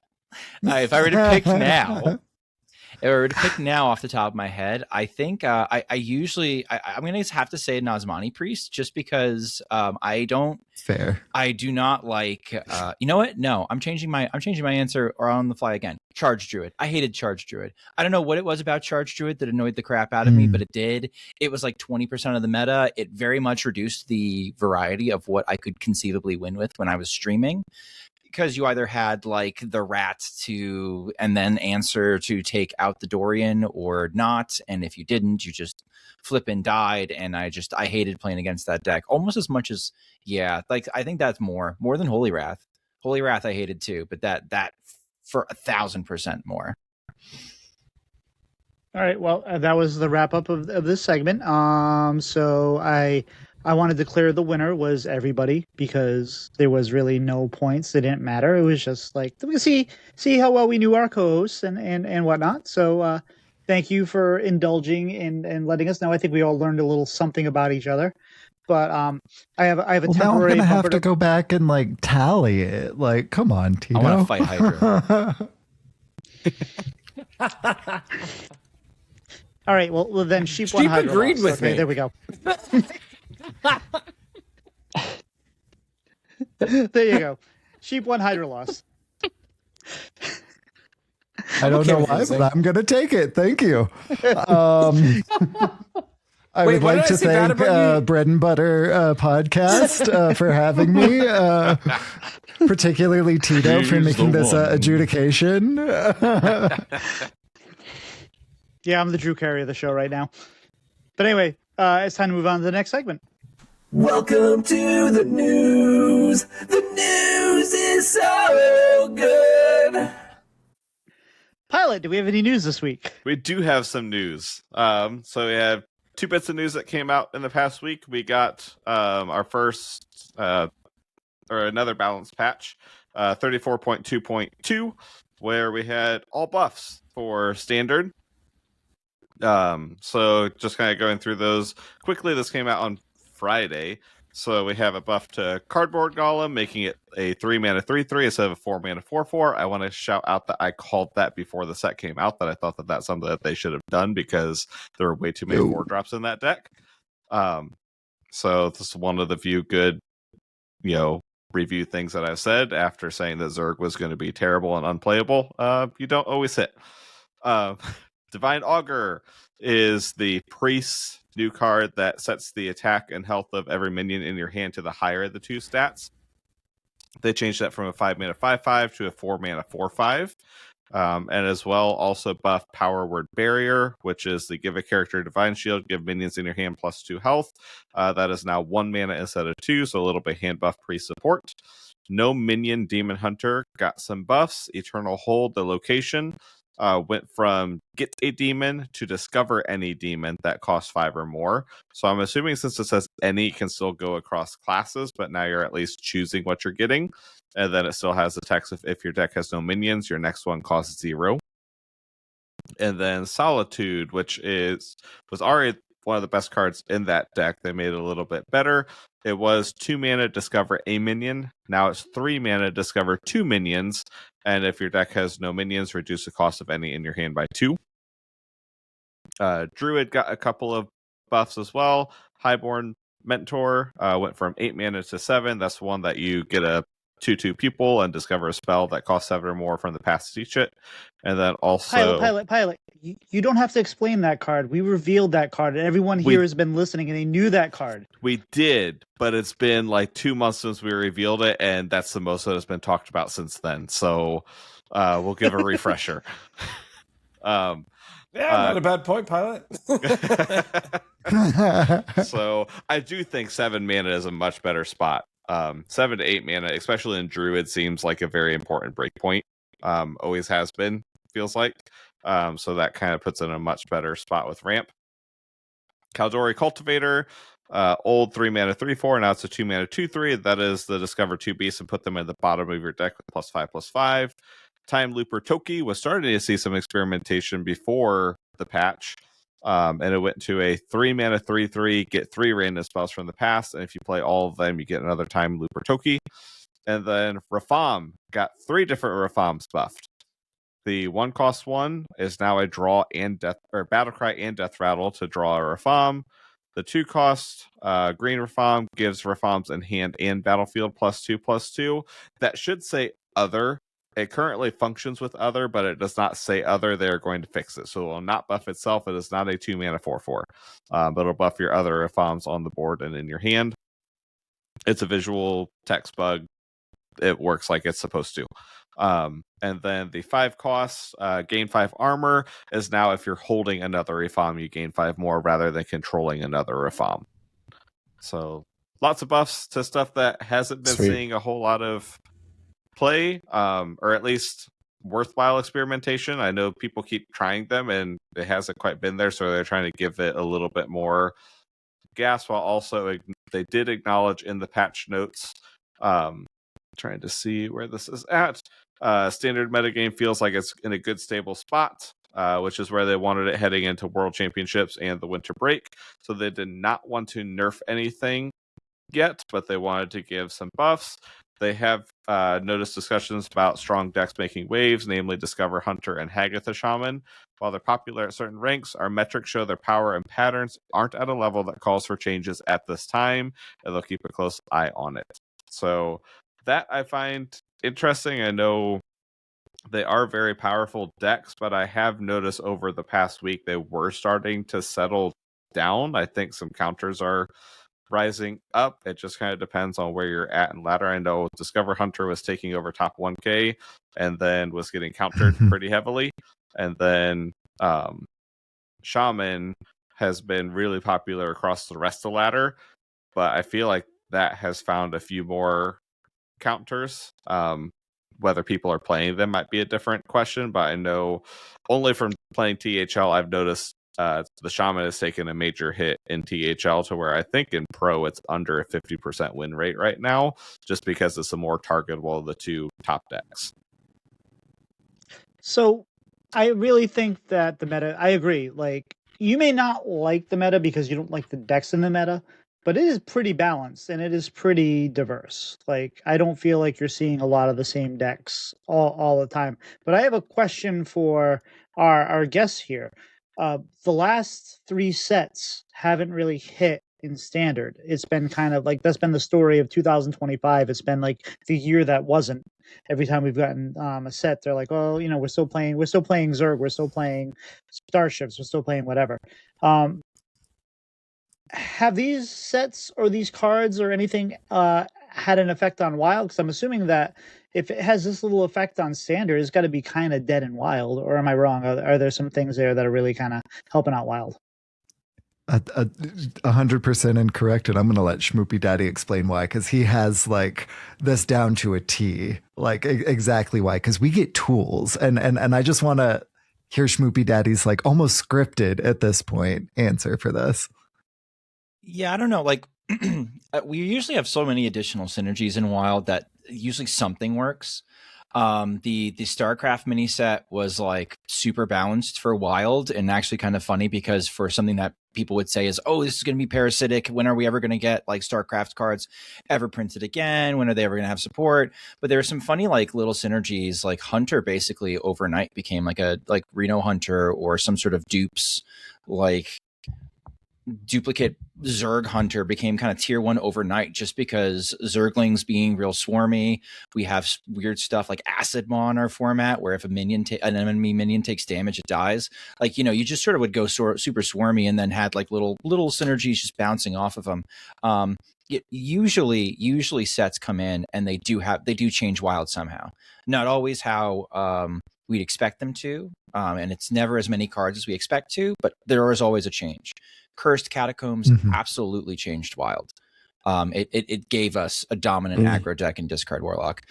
Lightspeed not being printed with Echo not only killed Radiant Elemental, which was a pattern, a favorite card in Wild, but also now has given us a tier 1 deck that we can't get rid of unless Blizzard does something to get rid of it. Blizzard? Yeah, Blizzard. No, I mean, like, Nazmani Priest is annoying. We've had worse overlords than Nazmani Priest, but it's consistently an issue. But yeah, no, like Wild absolutely changes from standard cards. Usually not like, usually because we have like, we just need support pieces, and the right support piece changes everything. Right now, wave shaping is crazy. This last set, the warrior cards are nuts. We've got like three decks, and we got 3 decks in Wild right now that are basically popped up because of the new warrior cards, which I don't know if they're doing anything in standard or not, but just they're insane. So yeah, I don't know. Hydra, what do you think? I think that mostly the StarCraft set, like for sure, was the biggest impact. Like there's no way it wasn't. And then I have some feelings about that set, just because it was brought in as overpowered, and a lot of us love StarCraft. My name online is Hydralisk, obviously, and a lot of us try to get the signatures and the gold cards and everything, and it was overpowered, quote unquote, and then kind of nerfed to the ground, a lot of it, but major impact. I think that was one of the biggest impacts we've seen in Wild, as a whole. But yeah, it's usually only a couple. Like we pick and choose, and that's the best thing about playing Wild, is that even if a set doesn't hit, there's gonna be 1 or 2 cards that do, that you can try out. And that's my favorite part about the format, is once you've been playing the game for so long, you have most of the cards. And if there's a new legendary that maybe enables like an old archetype or a new one, you just need that one card, right? And so I think that's really cool. But StarCraft definitely like that's the biggest one that I can think of that has happened in the longest time that has really hit wild. I'm loving this because I was specifically asking for the last year of 3 sets, and you guys both went to 2024 of the StarCraft set and completely skipped over the last 3 sets. So I think you kind of answered the question. But the last year we've also kind of just had pieces like no matter what, we have at least a piece. It's kind of seemed like a piece has found like a way to impact wild, like Garona. I would never have thought that would have made such an impact, but it has. For example, Cursed Catacombs, these are some of the more recent examples. But I mean, StarCraft was the most obvious one, right? Like the 2024, like before that, for sure. Garona's cool because we don't even play Garona for Garona's actual effect, really. Right? Oh, like no! Goodness, no! Yeah, like it sometimes it just works, but like there's so many. We played it for what do we call it? Salad dressing? Is that what we call it, Schmoopiedady? Yeah, we play salad dressing. Cilantro. But yeah, we play salad dressing. Right, that's the reason we corrupt salad dressing. I like the fact that you can tell that Schmoopiedady is involved in education because as people are talking, he raises his hand to try to I want to say something. I love it. I love it. He does it. Well, he's a teacher, right? It's great. I wanted to wait for a clean part to make my point. So while we've had individual cards make impacts in Wild, I think the most frustrating part and where we feel the low power level of the sets the most is the cards you guys in Standard get nerfed just because they're good cards, and God forbid we have good cards like Ethereal Oracle. I will never forgive you guys for Ethereal Oracle. It was so cool. It enabled so many really cool, neat decks in Wild, and Standard players are frothing about deleting it from the fact it represents Hearthstone the way it shouldn't be done. It does too much, and it's just my God, you guys are playing with the level of card that you're playing with in Standard over those stats. Checkers while we're playing chess. No, it's just the level, the power level was so low and so bad and so boring that these mundane or just very good cards, God forbid a card is very good, it's too good for Standard at this time. It's insane to watch from my perspective, which I understand is different than Standard Dust Fiends that are constantly chasing the next pile to get them to the next tier 1 deck. Maybe this one will do it. I just that has been incredible to me. It's watching this sort of broad hysteria of wow, everything sucks so much that the things that are even decent get amplified to a crazy extent in Standard. So I actually welcome the balance patch we just got, because no nerfs, all buffs. I think they should do that more often than the other way around, even if that's not necessarily popular with the community that wants to see a bunch of things nerfed so they can get dust, they can just start the crazy cycle over again. But I this is actually more encouraging than anything. I kind of agree with you. It's I like Ethereal Oracle was a fine card. I was playing Asteroid Shaman at the time, so I was kind of biased. But at the same point, it's just a lot of times when they find balance, they just kill decks. And they've had stretches where they weren't doing that.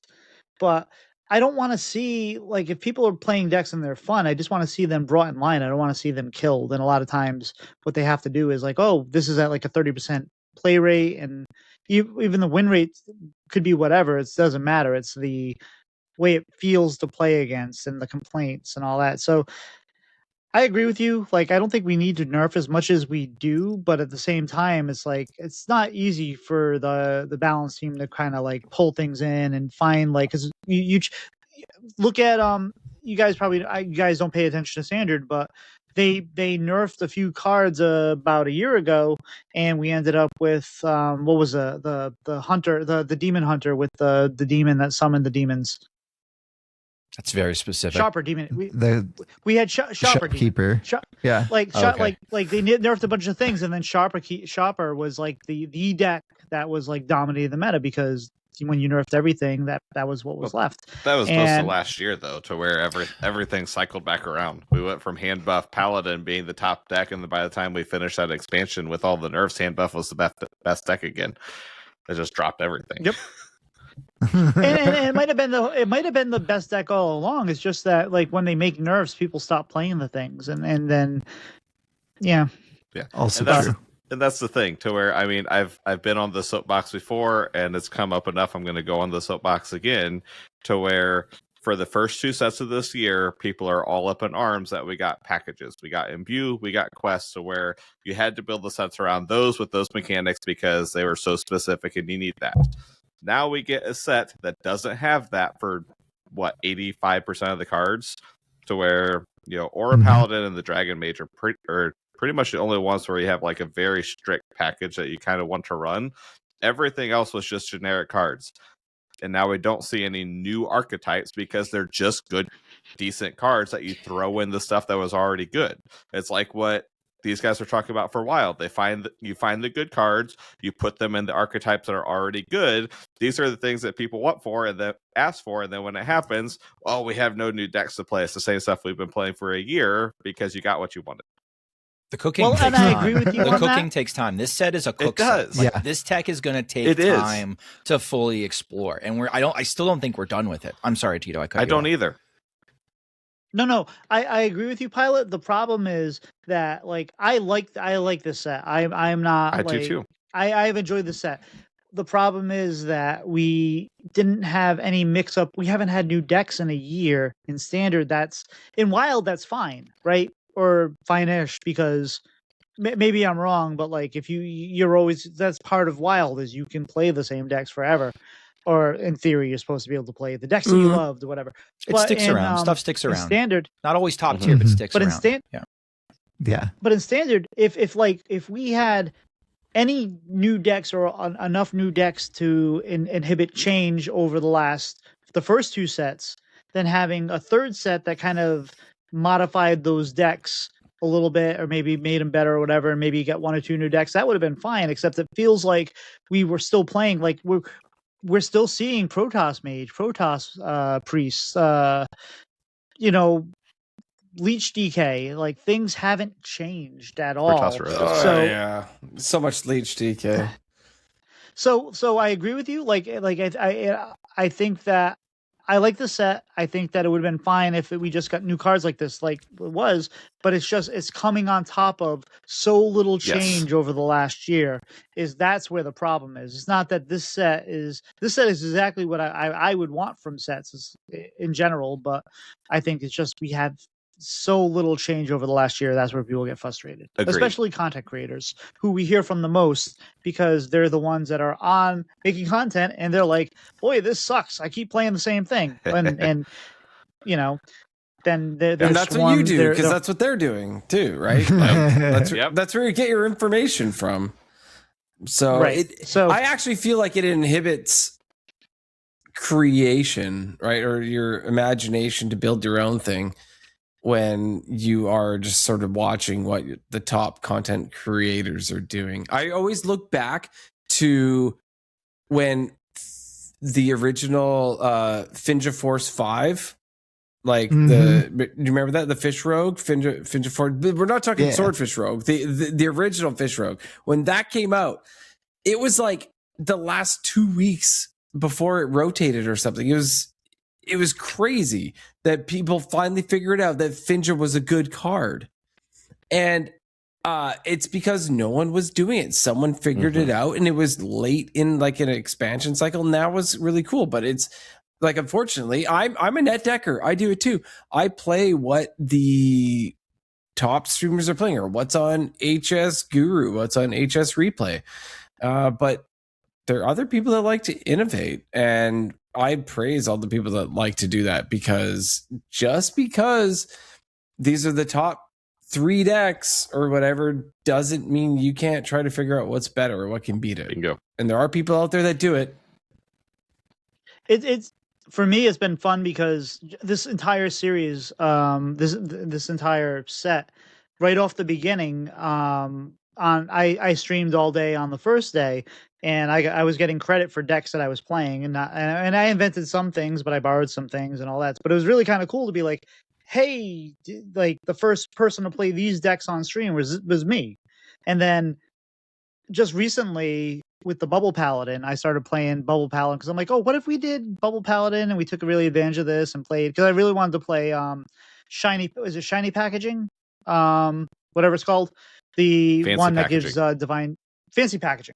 And I want to play that card, and I want to play, what if we did this? And I started playing some versions, and other people were starting to do the same thing, but I was being credited with it. Like, people would come like, Tito, are you the inventor of Bubble Paladin? I'm like, I don't know, maybe.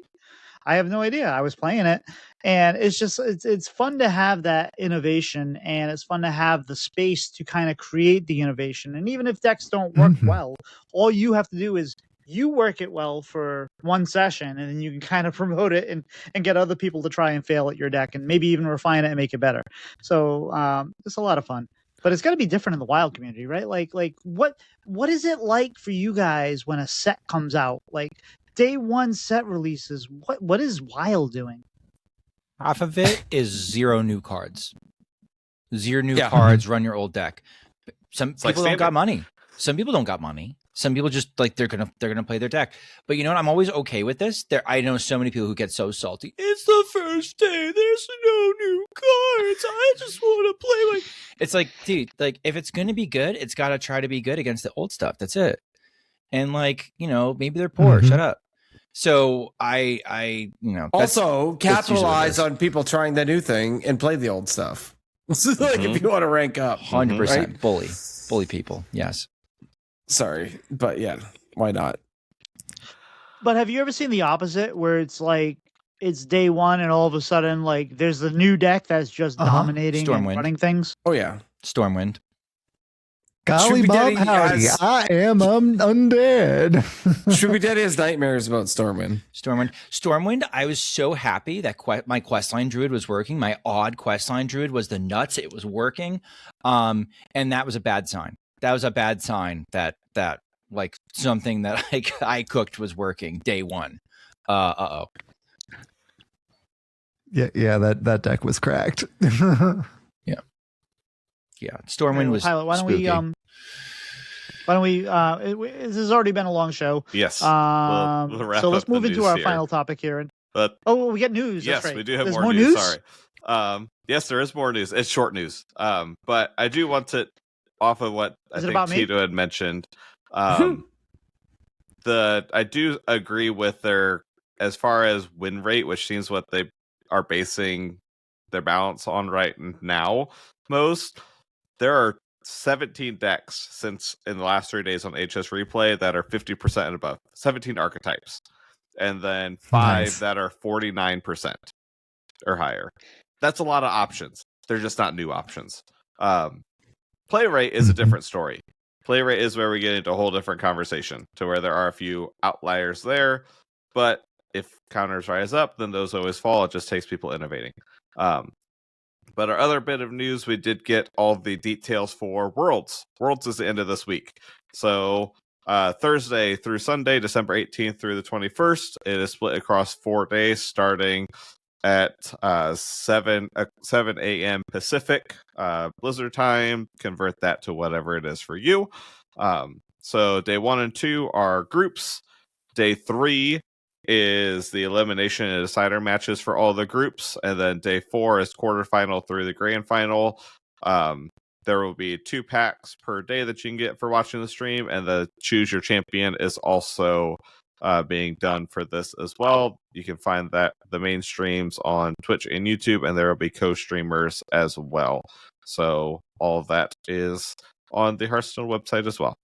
And I don't think that there's any major known issues, other than there's a really funny one based on I think it was Schmoopie's reaction to New Ziliax, is it currently has a bug to where if you put avatar form, the shaman fabled on it, it does not work with lifesteal. So you can nerf your own card. Oh no. Oh, no. No, my reaction was to Solitude, because they said that they buffed Solitude and they didn't. They nerfed it by a mana. by making it more expensive. It actually looks like a kind of cracked future discount engine in Demon Hunter, because they also have we have cards that pull minions out of our deck, like tutor them specifically, and so you just play a deck with very few minions, like 3 or 4, and then you do stuff like Naval Mine DH, where you're dealing, I forget if it's like 58 or whatever damage on turn 7, where with 7 mana. I mean, I've got clips. I've had it done to me and done it to other people. It's a terrible deck. It's a terrible deck, but that was the one thing that oh no, they're gonna buff Solitude. They're gonna buff Solitude. This is it, chat. It's gonna be the nuts. And the Eternal Hold, that's getting buffed too. And meanwhile, we in the creator Discord get a little bit of a peeksy poo on what's it's gonna be. And I'm like, wow, these are both nerfs. Unlucky. So, but yeah, they crushed. I was watching my friends' hopes and dreams rise and fall with that nerf. So unlucky. I actually, so just before we move on, I had a question I meant to ask earlier. We were talking about how a card might be a piece or anything like that. When I saw a Kona Druid initially, my initial thought was hey, this is going to be really good and wild because you can mix it with Dredge and all that. Has that made, is that something that's kind of happened, or? No, and I think in part it's because Reno Druid has it's been okay, but it already has a lot of toys and things that it can do, and right now they're not even looking at that. Reno Druid, I think, is the one Druid deck that could make the best use of it. That's where I pegged that it would be very good, and especially because we have, again, Sir Finley of the Depths, we have Spinley, so we can just discount a bunch of stuff and then go get it. Hasn't panned out yet. I'm not it's a slow burn. It wouldn't shock me if it's good in the future. It looks like a kind of card too, where you could drill through your whole deck, shuffle a bunch of stuff in that you want to get discounted, discount it, and then go get it because you're Druid and you have infinite mana. So not yet, but I'm not going to be surprised if in the future it is. What do you think, Sheep? I think that agreed on all points. I think that the card that has kind of stood out is one that is part of that package. And you touched on this card, Schmoopy, myriad times, and that was the wave shaping, I think is what it was called. And we just weave that in, A, it's draw, B, if we just have aquatic form, we get it and it's cheaper and it's easier to get out and we know exactly what we're going to get and so it's kind of one of those tangential pieces that for us is just cracked, but the main piece is whatever, we can take it or leave it. But wave shaping is the one that's just incredible. Yeah, and ironically, in Druid right now, there are several decks that have pieces you do not want to draw. So wave shaping is not only tutoring a piece that you want, but it feels really good when you high roll and you put patches down at the bottom of your deck. Not actual patches, it's a bad example, but Barnes Druid basically runs 2 minions because you really want Barnes to pull your sail so that all of a sudden you have infinite mana and everything goes. But if you draw your sail, game's over, bro. So when you see your sail in the wave shaping and you're not going to draw it, you're woohoo. So that's another extra feel good factor that we have. Why do they give Druid tracking? It seems so stupid to me. Whatever. And better tracking too. Better tracking. All right. Yeah. Right. I was looking back. I'm is that one of the cards we revealed? But no, I was thinking of Isn't it? Flow. Is it? No, we did. We discussed it because I know I said that card is it. disgustingly good. That card is bonkers. And it's just nailed it. Yeah, it's inoffensive. It's just a really good card. It's okay. We're allowed to have good cards. No, we did. Yes. Right? We did Endangered okay. Dodo. We are. We did Endangered Dodo, which is in fact endangered. We did Druid of Regrowth, which I don't think I've heard of since then. We did Ebb and Flow, we did Highborn Mentor, and then we did Ultimate Reality, Hardly which never. has never panned out. No. So Ebb and Flow is good. Oh well. Ebb and Flow I use all the time. So that's a really, really, and that was the one that everyone was like, yep, this is just a solid card. It wasn't interesting, it wasn't exciting, it was just a solid card. And that's okay. We're allowed to have good cards, right, Schmoopy? We're allowed to have good cards. Game's boring without good cards. Right. So, Pilot, what's our main topic? Believe it or not, we're going to talk about Wild. So Wild. So, I'm going to take a backseat quite a bit because I know out of the 5 of us, I play the least wild. My longest excursion was when they made Mech Mage in Sunken City, and I went and played the really broken one with Mecha Shark and all the discounts and everything. Oh my gosh. Thank you guys. As you're just giving me PTSD. I went on, I think that's still my record win streak. I went on like a 27 game win streak or something like that because I hadn't played Wild before, so I was just running through the ranks. Nice. That's about it. Because I play Wild. Because I play Wild. That's actually because I play Wild. That is actually a good thought of why, if you're a standard player, that is, if you're a Legend standard player and you want to feel really good about yourself, go with your crap MMR into Wild, and you're going to play really well for a while, and you're going to be like, wow, I just took Totem Shaman for like 23-2. I must be really good at Wild. You're not. Your MMR just isn't non-existent yet, and you blew through a bunch of people playing weird decks. Yeah. But, then I started running into cards that I hadn't seen before. Just because I wasn't playing the game when those were in standard. So the first time, go ahead, Tito. The first time I went into Wild recently, like I hadn't played Wild in a while, and I played like 3 games for Norse Dormo, I believe. And the very first deck I played against was a Warlock, and they played every friggin' card I've hated from standard. Like they were playing Theatar, they were playing Reno, they were playing. It was just like the greatest hits of cards. Yes. Yeah, it was like right? the greatest hits of cards you hated. And I was like, okay, yep, no, I'm done. I'm Altar of Fire. But you got 3 best cards. Unlucky. But it was like every time they played it, I was like, oh yeah, I remember this card. I hated this card. Okay, great, sure.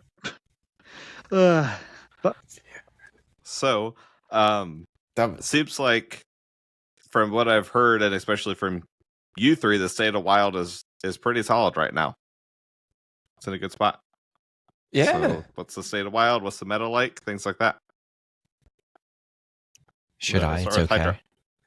Oh, Hydra. Schmoopy. No, I'll give you the full. I will start off saying that the state of Wild has been awful in the past. Like it really has. Like where we've been facing the same thing over and over again. It's Dark Glare Warlock. It's Secret Mage. It's like we're gonna go back a ways, but it's Pirate Warrior, and it's just like this is just all you're gonna see. It's probably the most diverse that I've seen it ever, really. Like I think at this point in time in Wild, you can, I know they say that you can play your old archetypes. You can't really. Like some of them are garbo. But I think that we're at a stage that you really can experiment with a lot more. And I think the meta is extremely diverse, like a lot more than it has been in a long time. I mean, yes, there are. I will, if there was someone in the room right now that was playing Hostage Mage against me, and like my computer was here and their computer was there, I might reach over the monitor and just give them a little bonk in the nose, just like. It's Canadian. That's how they say hi. When they play hockey. That's how we say hi. It's hockey. It's hockey etiquette, right? Right? Elbows up. You can say bonk, eh? Bonk, eh?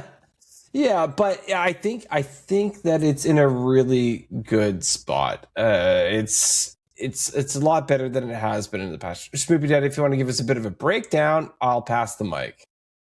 Yeah, sure. I think since they made the most recent nerfs, so to kind of reference what you were talking about earlier in the show, Tito, about how the new sets came out and like things sort of stayed in a stasis for standard and only old stuff was being played. To a certain extent, that was true in Wild, except we were in like a really good spot. There was a lot of diversity. There was a lot of different decks being played. It was noteworthy if one deck got pushed over another. And then Curse of Catacombs was printed, and that really pushed Discard Warlock, which in general, as an aggro archetype, when it's good, it tends to dominate other aggro decks and kind of pushed out a lot of diversity. And the deck was still like the meta was still okay. But since they made the nerfs to Malchezaar's Imp and they got rid of Holy Wrath Paladin, which was a really bad deck to play against because like, haha, my two funny cards, you lose. You felt like you were winning the entire game until like, your opponent played their two funny cards and you lost. I know. Sorry you enjoyed that deck, Tito, but it had to go. All right. The way of my Ignite Mage. Well, no. To be fair, I enjoyed the deck before Ceaseless Expanse was a thing. I enjoyed it when it was just a good old 25 mana guy. And I was actually okay with Holy Wrath keeping its text, except making sure it was only Paladin cards that if you drew dealt damage. So like that would give us the 25, but they just took it out back and shot it because they were just like, you know what, we never want to have to deal with this thing ever again. And so they future proofed it. Sweet. And now they don't have to ever deal with it again. There is a silly combo you can still do it, but you're shooting a minion instead of the opponent, and the minion deals the damage to the hero. Like you can do it, but it's like Oh wait, is it Party Crasher? No, Soulbound Ash Tongue. From Outlands. Party Crasher was the card I vaguely remember. This is an ancient combo. You Silas over the Soulbound Ash Tongue, and then you shoot it with Holy Wrath, but you also have to tee up the seals. There's a lot of moving parts. Basically, if you lose to this card now, you're an idiot. So like that's been done. That's fine. That's fine. It's been done. You can do it, but it's much harder to do. The Wild's gone back to Luckily, I don't think any of our listeners really play Wild. It's only your listeners. So I don't feel like you've insulted anybody that listen to our show. So we're good. Yeah, perfect. But by and large now, the meta is so varied that we even have some tier 1 decks possibly that are sleeping in the wings. Things like Warsong Warrior, which is a pretty affordable deck. It's pretty close to Dust Point. I did like make it on one of my free to play accounts, but it's hard to pilot. Treant Druid looks insane now that more than 2 people and a cat have been playing it on ladder. The cat was just stepping on the keyboard and queuing up games. That person's pissed their rank is dropping. That's what happened to Marty. Yeah, I haven't been following his rank, but so Pilot, that's the deck you need to play. Yeah. It's good. It's kind of complicated with how many like. I've never played an aggro deck that had so many decisions built around what did you mulligan, what choices do you have, when are you using your mana cheat, when do you want to draw your cards, how much do you tempo, what are the clears your opponent has, what are the breakpoints. Like I doing the guide on it, which I was mostly, again, big help to my friend Galate from my community. She plays it up in like the top 10 range in EU frequently, and so she's basically writing down all of her thoughts, and I'm just reading her thoughts and just sort of adding my antidote. So that's my side thoughts as far as like that's what the guide is. It's from somebody who's really, really talented, which I try to do. No one's playing this deck, and it's super cheap, and you got to give it a try because like it's really fun and really amazing, and the miracle turns are awesome. But there's other things like we've got new decks like plus 125 Warrior, which do you guys remember Lava Gorger? Hates it. From Sunken City, like you dredge a card and you gain armor equal to that much mana. Well, we have Ceaseless Expanse now, so Warrior manipulates its deck, puts Ceaseless Expanse in the dredge spot, and then dredges it for 125 armor. Now you can either have that with Odin up, and now you're dealing 125 damage as well as gaining 125 armor, or you could just gain the armor now and say ha ha ha, and then build your other little silly like win condition together afterwards. But yeah, no, like I think for a lot of people at the top of the meta, Nazmani Priest, which is basically a deck where you make like show 0 and you spam it over and over and over on a minion with charge.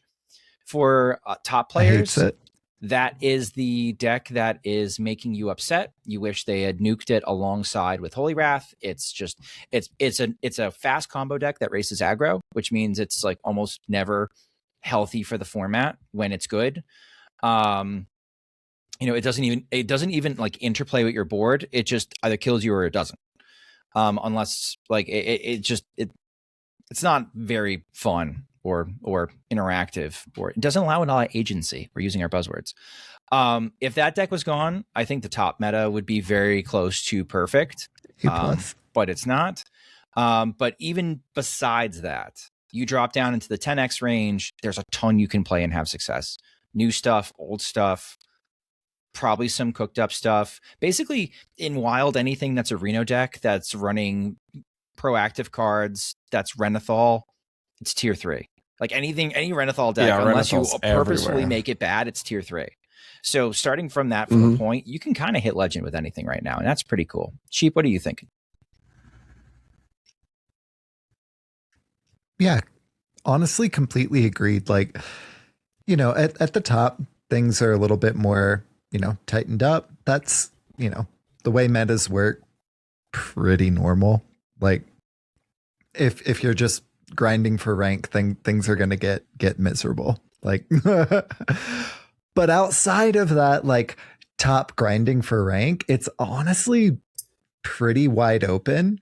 Like, the nerf to discard warlock opened up the aggro meta so much, because the way that it works so much of the time is just it's an aggro deck that keeps other aggro decks out of the format, like Schmoopy said, like the 5 mana card that destroys the board that you're building up to counter theirs. Like, oh no, you're done. The fact that that's gone, like, has just opened up so much more opportunity for aggro. You can play a whole lot of different things and get there that are board based. But also, like, you can play your Reno slot piles, and you can just like grind your way up with these long, grueling games. I've done both the past year. I've had more fun doing the aggro stuff, don't get me wrong, but like both are options that you can take, and like it, no matter what your play style is, I think that there's like a deck for you, and I think that that's the sign of a really good meta, and that's what I've really enjoyed about the wild meta. What do you think, Hydra? I wanted to add like one more thing to this. So like one of the things that I despise as a more of an aggro player is an enemy that has 40 health. Okay. I hate it. I hate it. And Schmoopiedady, you did pick Reno Jackson. Original Reno Jackson is one of my most hated cards. And you're not wrong, right? Like it's the last thing I need to see. However, there is like you can do this. You can do control. You can do these Reno piles, but the aggro is still the aggro is so strong that you can do like a Celsi deckhand with triple cold blood with Wind Fury. Put it that way. Like, I Delicious. don't care that you just Reno'd. You are done. It didn't even matter. So like that's my favorite part about where aggro has gone, and like one of the biggest aggro decks is that Corona, or she calls it Fun Rogue, right? Cool, you healed up to full. You're still dead. That doesn't matter. It's awesome. And so like the meta is so diverse, and it's just beautiful. It's great. It's a great time to be playing WoW.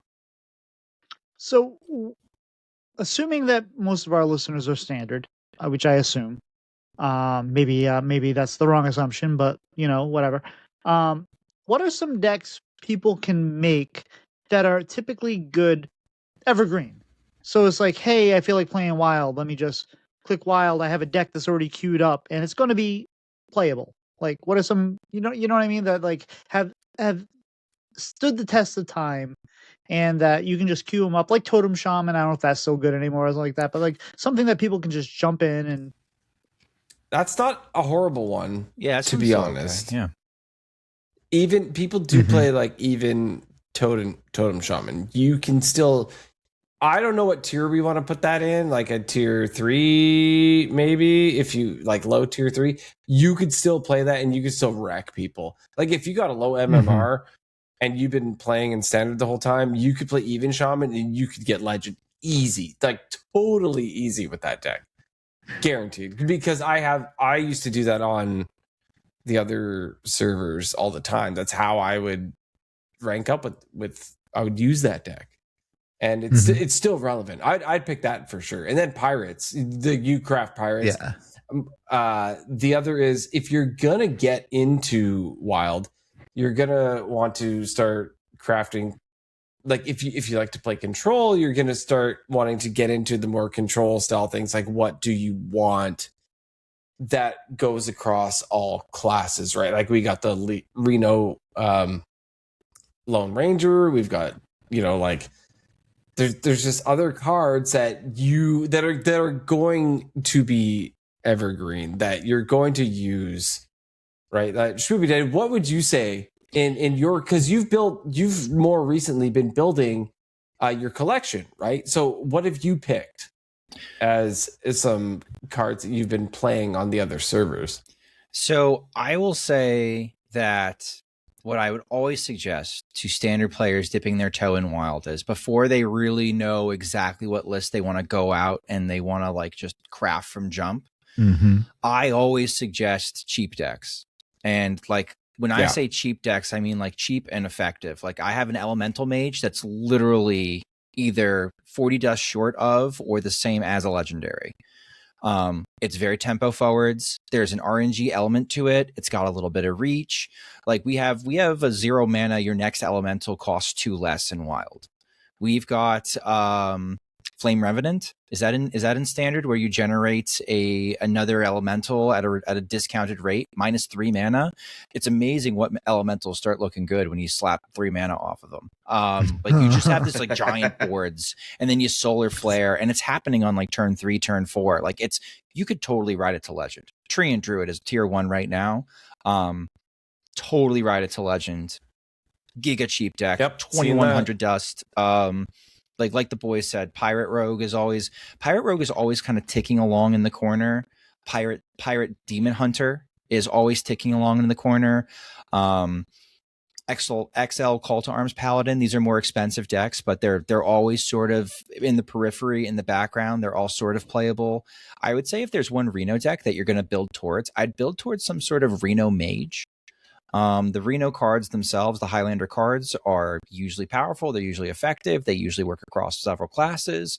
Reno Mage is usually playable in some form or another, whether it's a hostage variant, whether it's the big spell variant, which is very nouveau riche right now. Everybody's playing Reno Big Spell Mage. That deck has gotten 0 no cards this set. That deck, I was playing like the same exact list like 4 months ago.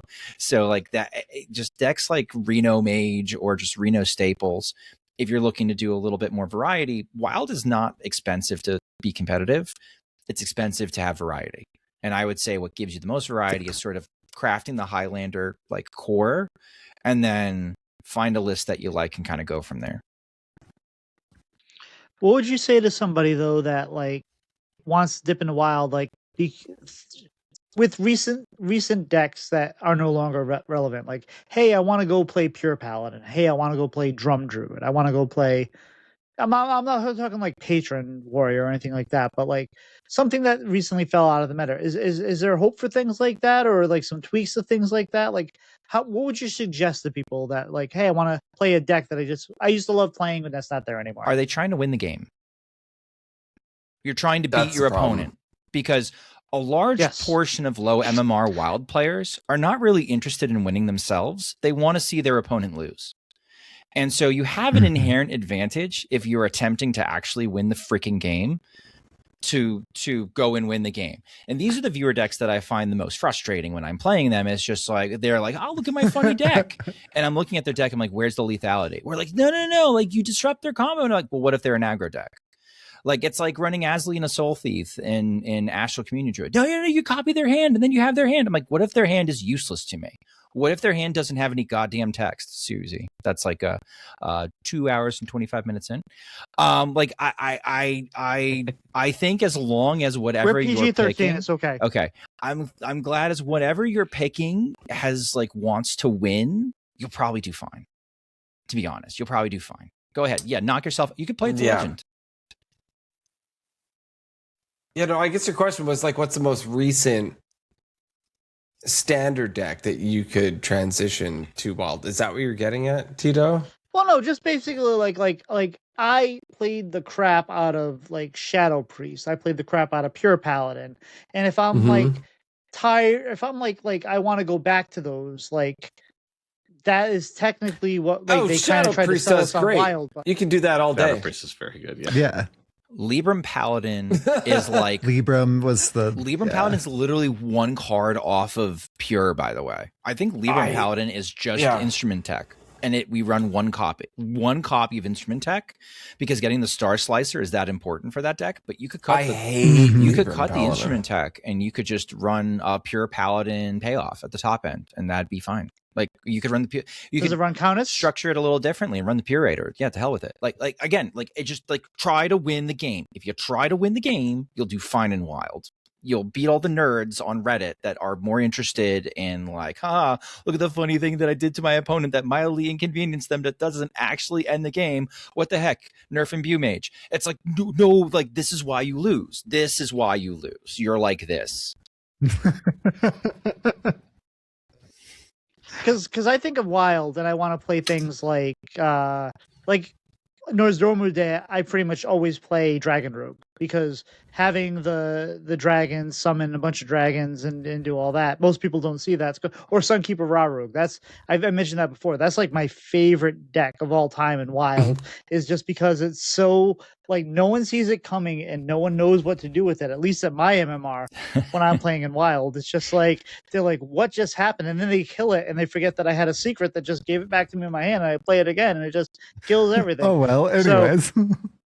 Yeah. Oh, anyway. So, so I'm just curious about like, cause that's kind of like what the appeal of why I think if you want to pull more standard players to Wild, it's like, hey, do you remember that deck you loved? You can still play it, maybe with a couple tweaks of cards, but you can still play that. And I don't know, like, how do you?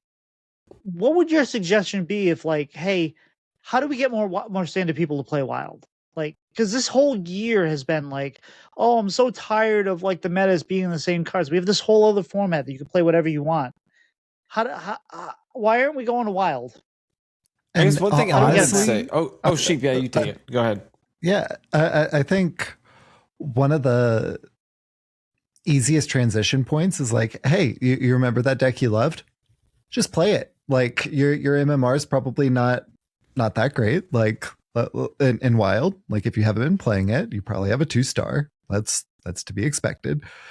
So get your nostalgia and see like what cards that you haven't seen in a while that like, hey, oh, this is a card that I can work into my deck and kind of like build that deck building muscle a little bit. If that's something that you're not used to building, you can like adapt your decks. You can go to HS Guru and just like pull the big the good the net deck stuff too. Like, don't get me wrong, you can shortcut it like that, but like if what you want from the format is like that nostalgia, starting at that like that 2x, playing your old decks, the perfect place for it. And then if you then want to like use that and springboard into being competitive, it's like the guys have said, it's super cheap to do. Like it's not expensive to get into competitive Wild. There are cheap options tend to skew towards the more aggressive and play style for the cheap options, but the control ones tend to stay around. The Reno Lone Ranger ain't going anywhere. So if it's something that you're interested in dipping your toe in, you can play your old decks and you can have fun. And then if you want to springboard into like the competitiveness, it's really not that expensive, and it's more inexpensive to keep up with than standard because the cards don't go anywhere. Unless they finally get rid of Ice Block. Please get rid of Ice Block, Blizzard. It's not even Please. the It'll problem never happen. anymore. Ice Block isn't the problem. They It can won't. delete Ice It's not. Block, and we still have solid alibi and armor game. Hey, It's here's the thing. It's about revenge. It's not about whether it's necessary. It's about revenge, Schmoopiedady. You understand this. Exactly, fair. Pilot. This is fair. Thank you. You get it. Yes. Pilot's on board. Yeah. No, Sheep, let me ask you this. as I would venture out to say that you're probably out of the three of you guys the one that plays the most standard and wild. Am I wrong? I think you're right. You Probably play way more not. standard. I know Schmoopiedadi's been dipping his toes into wild or standard a lot more, but Sheep's played a lot of standard. Sheep always usually hits when Sheep makes up his mind to hit Legend and Standard. He hits Legend and Standard. When I make up my mind to hit Legend and Standard, I get bored around D4, and never I'm a pick it 9X up standard again. player myself. I do it until See, I'll hit D4 on like the 16th my of the month secret, and Schmoopy. never go back to it. I'm bored in standard the entire time. That's a funny thing. Is so like I see standard as boring, which is the funny thing, right? Like Right, exactly. I can't keep my attention span on it. I just can't. I can't get over the hump. I've played a lot of Discover Hunter I say a lot of Discover Hunter. I played like 10 games of Discover Hunter. I called it Ron Mexico's mustache, but Ron Mexico doesn't fit all the way, so it's just Ron's mustache. I've been playing Ron's mustache up to a blistering silver 4. Thank you very much this month. Last month I think I took it up to like platinum someplace. I kept my 10x. I have 10x in standard. Like I do dip my toes in. But my question is basically, is outside of cards and like the pool that you get the pull from, Mhm. is playing standard?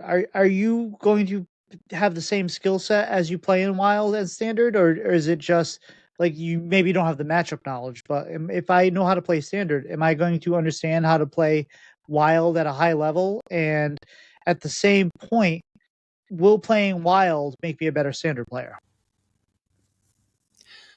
I think that wild, there is interplay between strategies, but there's also a lot of strategies that are very much all in, where I think standard, usually you have to figure out your puzzle piece and where you fit into the meta and into the ecosystem. Whereas in wild, those things get a little bit more generalized because the strategies are a little bit more extreme. Like aggro basically has the same goals everywhere. Reno decks have the same goals pretty much everywhere. It's like you're kind of doing, it's a little bit more solitaire-y, I would think. I don't know. Hydra, what do you think? I was going to say one of the biggest things I think of when I'm going between the formats are what secrets am I playing around?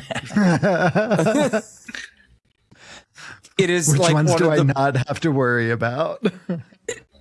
Can they play objection? I don't remember. Right? Like it is huge. Like there's those little things that you need to think about, but like I think they're two different beasts completely. Like just because you're good at wild doesn't mean you're good at standard, because it's a whole other card pool. You could be amazing at wild to be trash at standard, right? Like it's completely different. And I think it's funny that it's the other way around too. A lot of standard players may think that, oh yeah, I can hop into wild and I can be amazing. And they'll be like, oh my gosh, I didn't realize these other 2,000 cards didn't exist, right? Like I think they're completely different beasts. And if you don't dip your toe into both, you're going to be caught off guard. So I think that you have to, you can't think that you're just good at one and play the other. You got to be playing both to know what you're doing. But if you are a wild player, let's put it this way. If you're a wild player and you've seen every single keyword that exists in the game, then yes, you can go and play standard because you know how the game works. You know how the keywords work and everything. Reborn in But if- standard? No other card is not But an if- actual evergreen keyword. Shut up, nerd. But imagine being a standard player who doesn't understand things that are in wild. That would be a little bit different, right? You not understanding things that are happening the opposite way. It could happen that way. It could happen. So basically, if you want to make a commander deck in Magic the Gathering, you should be playing wild, so you can understand that you have to understand all the keywords and not just the ones that are in your deck. Yeah. Basically, if you're gonna play Hearthstone, I think that playing wild is a really good idea to get a grasp on the entire game and not to waste your money by dusting all your cards every rotation. Seriously. Yeah. I only Yeah. I only dust the ones that are extras that have been what do you call it? Been nerfed. Mm-hmm. Yes. And you've gotten to that point where you can do that. A lot of people are desperate to play the new expansion, the new greatest, the latest, the best, right? And so that's what they want to do. They want to compete, and they're stuck in this mode where they feel like they need to continually do that, and that is not the case. There's a certain point where wild players like us have learned to let go of that and realize that your collection will grow naturally, and you don't have to get rid of the old cards, and those old cards will come back, right? And you get to play them eternal, isn't that what they call it, Magic? And they will come back, and you get to play so many different things, and you just, there's a certain point where you need to stop. If that's what your interest is, it's economically, it is smarter to stop dusting your cards for the latest expansion. And I'm not saying don't work towards the latest expansion. Blizzard gives us so much now with the rewards track. They do. The gold that we get. You get so much. We and never guess get what? a break from free events. Shut up, nerd. Oh my god. I know they give you like 20 plus. There's like 20 legendaries every expansion. You can't get them all. Guess what? Most of them are trash. Like, you don't need them all. It's like, It's true. don't even worry about it. Like everyone's chasing to get the whole thing. It's not a big deal. Look, Princess Huhuran moment. look at the quests. So- Look at the recent quests.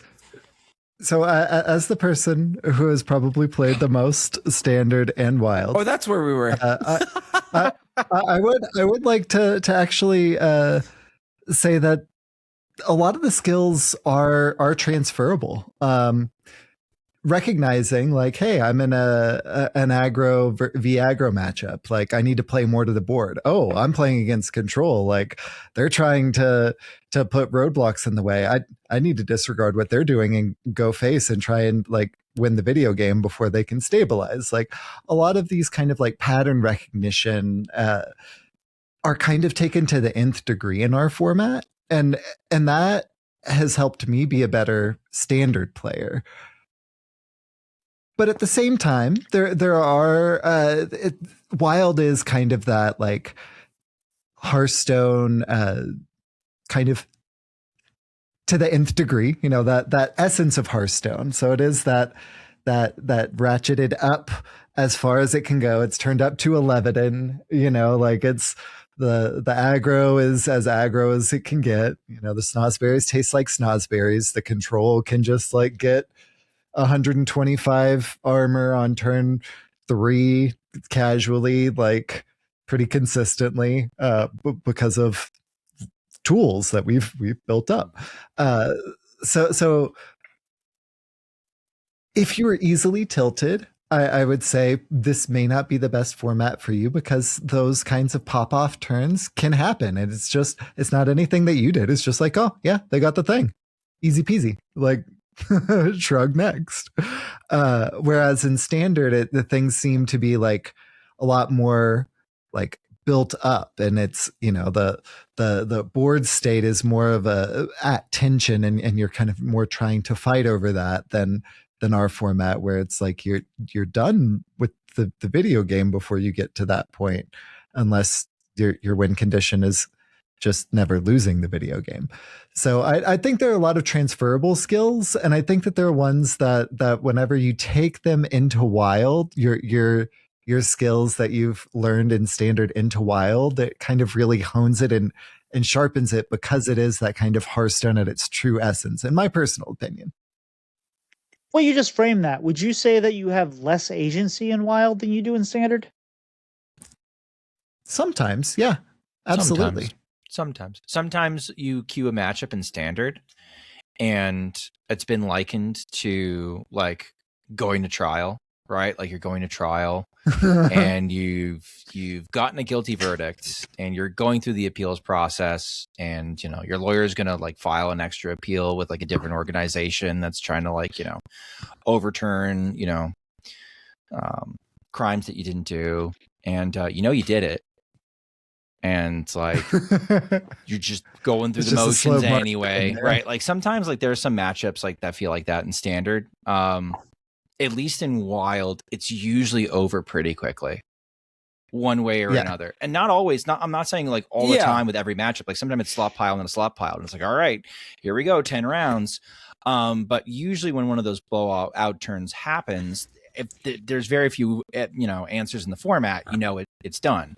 And also those decks tend to get touched too, right? Like those, like if they're really egregious or super popular, they've done a much better job of balancing wild than standard, in my opinion, over the like infinite time, recent memory, like as much as they've let things go. When they touch things in wild, they tend to be very, very purposeful and seem to take community feedback about like what the zeitgeist would just generally be acceptable with and be okay with. And then I don't know. I have very few balance complaints. In fact, the only thing I think that people have complaints about in recent memory is like, oh man, I wish they had gotten Osmani Priest, the same patch they had gotten like Discard Warlock and Holy Wrath Paladin, because then like people would be like super, super happy, I think, about where things are. But you know what? Like things are pretty good now. Like, It's over more quickly is not usually a selling point, but can be if you're neurodivergent. That's also true with this. Guilty. Hey. I'm already picturing this podcast being one of those ones because there's going to be a lot of podcasts that take off like sometime during the winter break, and we're not going to.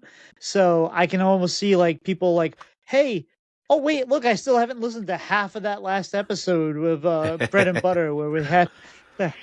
So, Pilot, you want to say something? Yeah, I think kind of, chiming in with what you talked about, the wild versus standard skills. Like, I feel like as a Hearthstone player, like I have very strong, basic, mechanical play to where, I read the plays, I do those things well. My problem when I go to wild is I don't know what the cards are. There's, 2,000 some cards. I'm like, what is this? Where is this coming from? And when you don't know those things, the wild decks are just so much more hyper efficient in what they're doing compared to standard.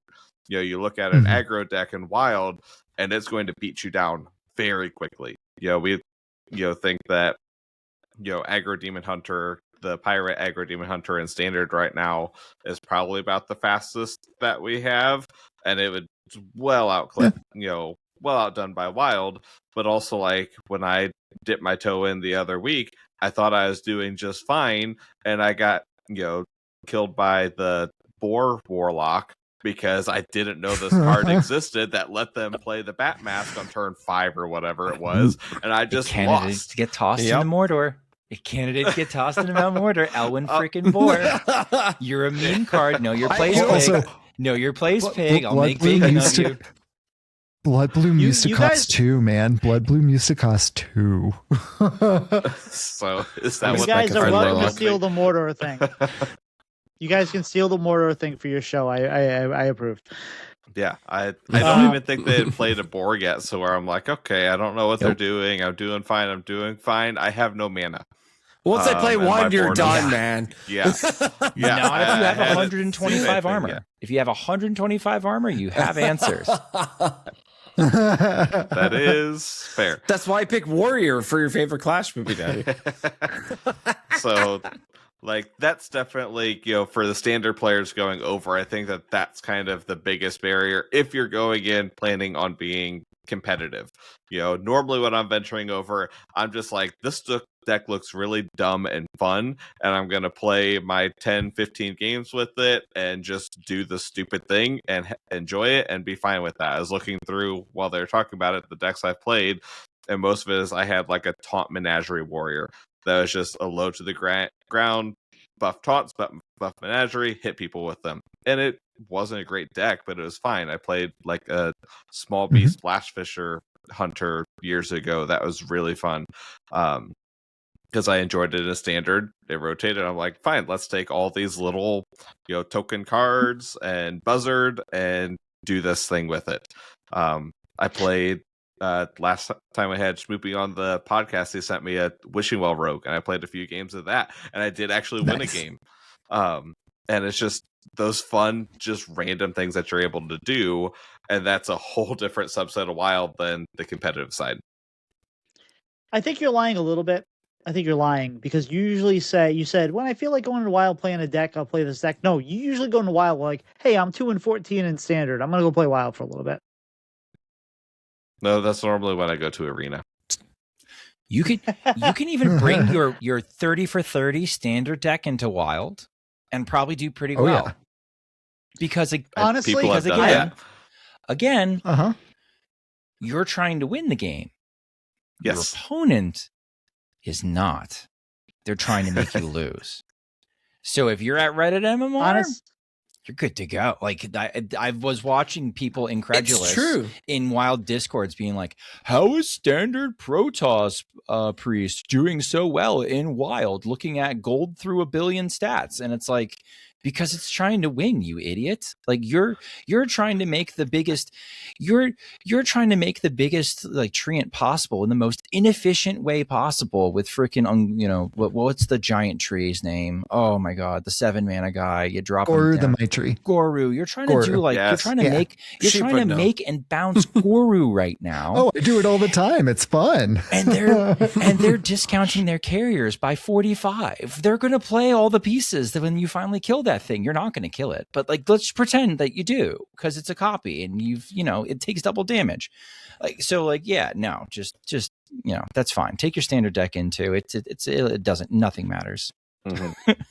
Honestly, and one thing that I do want to highlight too, that Schmoopy has highlighted to me personally in the past, is that honestly the MMR is very forgiving. The MMR is super forgiving. Like I've tanked my MMR so much that like one season I didn't hit legend. The very next season I was in top 100. Like it's absolutely possible like to just like completely go from that like not only that 9x and then entered like at like low Wild and climbed up and was able to actually get up there. So it's forgiving in your MMR, so you can have fun. You can tank your rank and not really worry so much about not being able to climb back up there. I think that's another kind of like one of those highlighting features of the format, to be completely especially frank. In your first season as well, before like your rank is solidified before the next season. You know what I mean? Like you can go in with your standard deck or your cheap Wild deck, and you could like totally get like a 75% win rate to legend, and you could get it. You could get it your first season, but just remember, you've now set yourself up for next season. You're going to actually have like a solid MMR, and you're going to verse players to similar who know rank. What they're doing. But who know what they're doing. But you could we used to call it in StarCraft like comp stomps, right? Like you're basically comp stomping your way up to the top against people at a lower MMR. If you have a legit deck that Schmoopiedady says can win, even if it's a standard deck, if it can win, like you can get there. Tries to win, not can win, tries to win. Very important distinction. One with a win condition. Usually around the 15th of the month, I sometimes accidentally queue into Wild because I haven't switched back to standard with whatever deck I wanted to play, and I usually win more than I lose with that deck. Mm-hmm. Well, there you go. We are now probably, this might be our longest episode ever at this point. I'm not sure. But I think it's time to wrap up. Do we have any other final things we want to talk about there, Pilot, or are we good? No, I don't think so. Give Wild a shot. Yep, Wild's fun. I have most of my collection, and I like diving in there. And make sure, if you are curious, wild curious, you listen to the Born to Be Wild podcast, which is on every Friday night. I know when my Discord gives me a notification around 9 o'clock Eastern Standard Time on I see the little one pop up next to Discord. I'm like, oh, that's just Born to Be Wild announcing they're going live. So normally we ask a final question, and we've already asked you guys the final question, the typical what your favorite dessert is. Everyone's answered that at some point. Not that I remember your answers. So we have a new question for you guys tonight. If you were going to be a D&D, what D&D character do you think your fellow co-hosts would roll if they were going to play a D&D? If you guys were going to do a D&D session, what do you think your fellow podcasters would roll? Schmoopy, why don't you just start us out? Oh boy. Oh, this is tricky. I thought you were going to ask about butter chicken. Okay. I think sheep would. Buttered chicken? Forget about it. Don't worry about it. It's nothing to worry about. It's a callback. I think sheep would be some sort of berserker class. I have never personally done I'd never done D&D, but I think sheep would be some sort of like whatever, and just jump into the fray, spin the do I live, do I die, do I roll a 20, who cares? Like because I know he can't pay attention for that long, so like the campaign's gonna go fast either way, right? I do tend to play chaotic good. Yeah, that is accurate. That sounds about that right. Much, what would Hydra be? Oh man.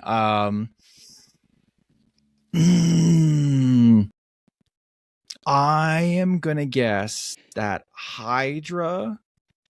Okay, Hydra doesn't strike me as the type that's gonna go get his hands dirty. He doesn't look like the guy that's just gonna wade in and go nuts. I know he plays a lot of aggro decks, but like, have you met Hydra? Isn't he Hydra? Aren't you like an engineer or something? No. Not that. That's not what I mean. I mean, like, he's not gonna go in and just start brawling or anything like that. Like, I think. I'm gonna say necromancer. I'm gonna say necromancer. I think he's gonna he's gonna craft some stuff. He's gonna bring some stuff back from the dead. He's gonna like kind of do some like nefarious things in the corner. I don't know. That's just the vibe I get from Hydra. Hydra, what are your thoughts? All right, so for sheep, we start with sheep. I get to think of. I know your name is Sheep, ElectricSheepCity, but I'm gonna think you more of a shepherd. In this, I think you like to play druid, right? So you like to get your minions out, you like to summon them, and you like to swarm, and you like to buff. So you're not the sheep, you're the shepherd. So it's not sheeps. Necessarily. Yeah, he's a summoner, man. It's not necessarily like a necromancer, which it's like death sheep or anything, but like maybe it's kind of like a. Yeah, I know you're laughing, but like a druid. So like you ever play like Diablo and stuff, and like you get to summon your golems, and you get to summon like you get to summon. So he's a summoner. So sheep is a summoner, and he is the shepherd. And it all these. Just imagine. I love that. Like, yeah. Sheep is the shepherd, right? And he's gonna get all his sheeps all after your ass. I'm gonna say that. So yeah, sheep is now the shepherd. Schmoopiedady is going to be some psychotic combo crazy man. So like he's confused. He's like the guy who the guy who lives in like a town, and people are coming to with his ideas, their concoctions, and he's like losing his mind. They're trying to pay him to like, hey, I'll give you money if you do this. I'll give you money if you do that. Sounds shockingly accurate. And Schmoopiedaddy's like, I don't know which one should I? I'll do them all, right? Like, I'll take all your money. I'll do everything. So Schmoopiedaddy's out there, and he's just like doing the craziest combos, and sometimes he just dies, right? So he's what would you call it? Chaotic. Alchemist? Am I an alchemist? I don't know. Yeah. No, what's like a chaotic person? It's like a glass. Chaotic neutral is like the more like character alignment. Yeah. Like what? But he's a bit of a glass cannon though. Like I think he's like going like all out with as much as he can. Like be crazy and smart and kick our butts with, but he's got the weakness of being like maybe a bit of a glass cannon because he's going all in on these strats.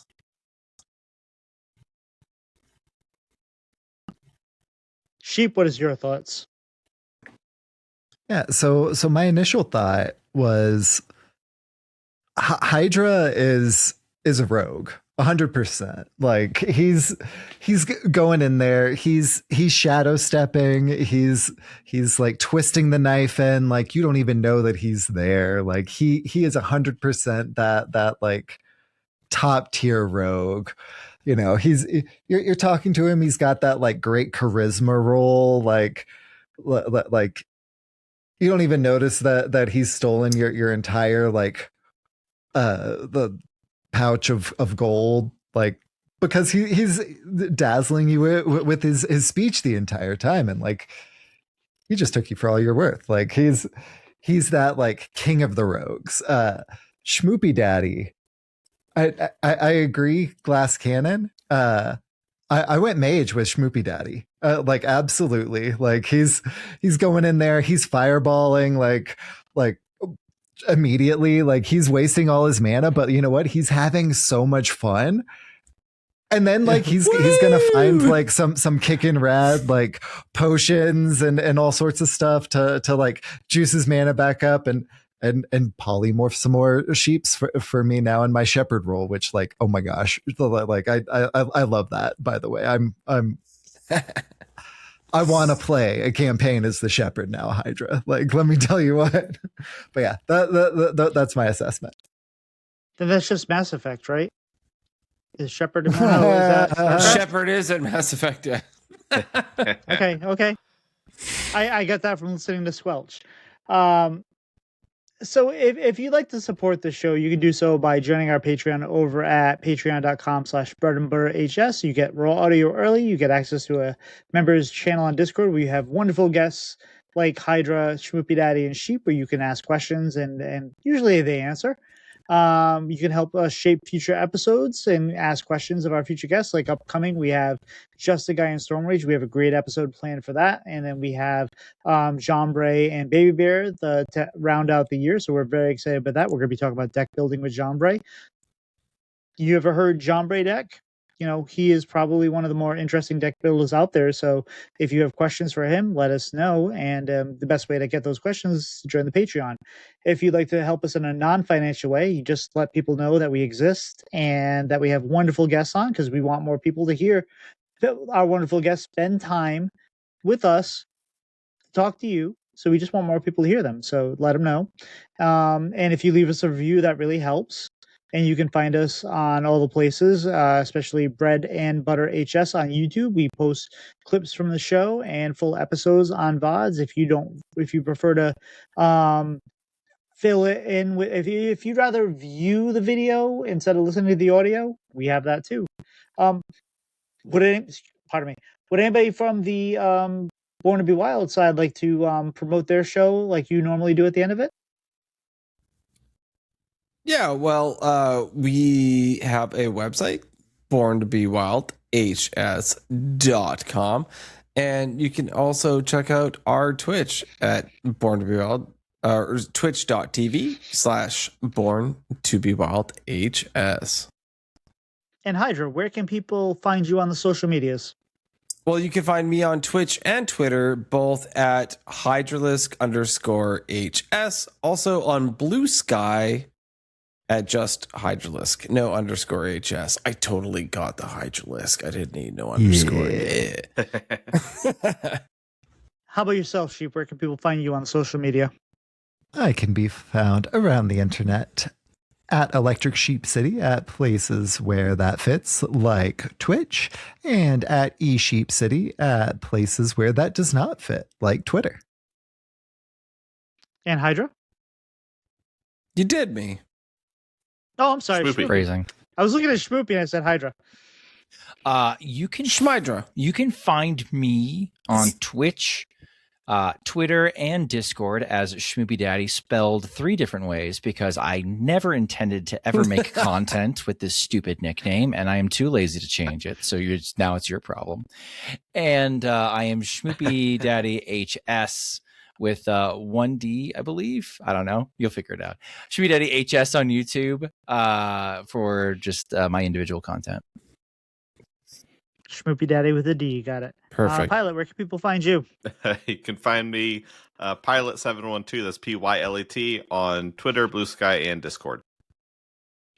And I think you can find me editing this episode because it's going to take me like 7 hours to get through this. But you can also find me at Twitter, Twitch. Go ahead. I was going to say, it also looks like you're going to be in prison. You're already wearing the uniform. No, I'm wearing a squelch. Squelch. Oh, it's yellow. It looks like the yellow. Or so the orange, orange is the new black man. They told us that on TV. But you can find me at Twitter, Twitch, YouTube, TikTok, Blue Sky, and anywhere else at Tito Santana HS. Especially YouTube, we promote lots of stuff from the stream is what I do. Thank you. Hydra, would you have anything you'd like to promote or shout out this week? Actually, I'd just like to shout out you guys. Thanks for letting us come on as a full pod. It's been pretty cool to have a crossover of 2 podcasts. There's been a lot of podcasts that have come and gone, and I'd like to congratulate you guys. You're on episode 149. I think that is super solid. It is not easy to get to 149 episodes. So I can't even count that. Keep high. it going. You're doing. No, he can't. He's not lying. But no, anyway. Congratulations, you guys. 149. That's absolutely amazing. Keep it going. So I want to shout you guys out for doing what you're doing. Keep it going. A big reason why we got this far was when sometimes we had a little instability. Sheep was there to help fill in the gaps. So Sheep, do you have anything you'd like to shout out or promote this week? Oh, shucks. First, I would just like to completely echo what Hydra said. Cannot phrase it enough. Y'all are entering a very important milestone coming up next week, and congratulations, y'all. Other than that, honestly, just my wife for dealing with me coming into my home office and shutting my door for extended periods of time to hang out with cool cats like y'all. So yeah, that's about it. Y'all and my wife. Nice. Schmoopiedady? I'm going to echo Hydra in Sheep. Echo, echo, echo. Hello. All right. Pilot? I'm gonna swap it around and give a shout out to you 3 for being on. It's a lot of fun, and as chaotic as expected. And then also shout out to future Tito and his 7 hours of editing that he has to do. 7 hours later. Oh. So, and I 7 can tell Hydralisk was thrilled that we offered to. Oh, I'm so stoked because he has to do it instead of instead of me. Yes, before the show they were talking about it. And Tina's like, I could just send you the edited version of the audio, so we're not both doing it. And Hydra now is just like, yes, best decision he made all day. He silenced over to the editing. He sent the editing. Yes. Yep. No. That'll be my job. So we're already well past when I normally go to bed. Yep. But I'm going to go to bed. I'm going to get up early. I'm going to go to work. I'm going to come home. I'm going to edit the podcast. I'm going to cry. So it's fine. In that order. But definitely, pretty much in that order, yeah. But definitely, thank you guys for coming on. We really appreciate it. It's been really fun. We should do this at least once a year just to kind of get caught up on the wild thing because we aren't. But we have one last thing to deal. So. Unrelated Advice with special guest of the week. That special guest is actually Pilot. So Pilot, I have a question for you. Your wife has told you that you need to bring a dish to someone's house, and that dish specifically has to be butter chicken. And she's gone. She's gone. Everyone's gone. There's no one to help you. All right? There's no one there. You have to make butter chicken. How do you make butter chicken?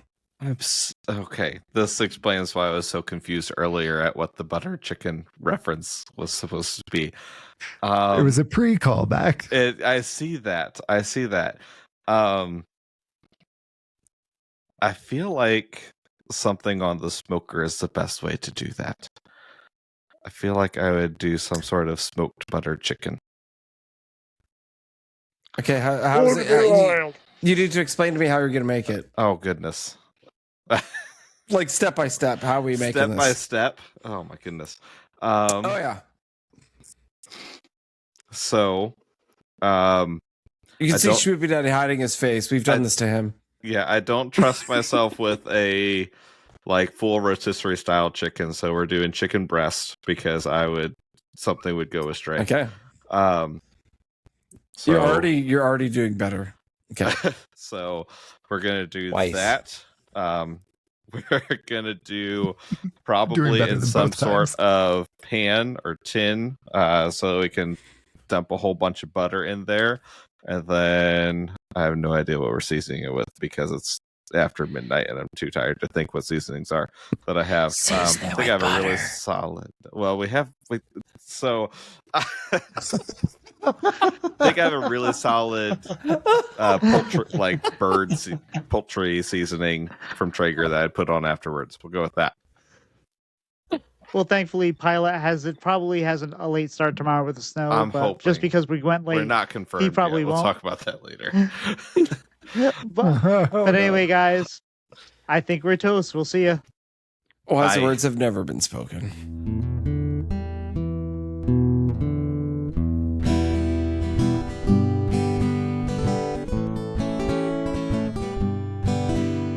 Slide two brothers meet one another when they slide up to the mic. It's bread and butter with one another. Let's start up that recording light.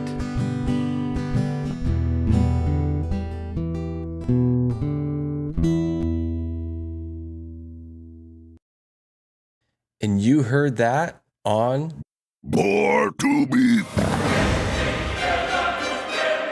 wild.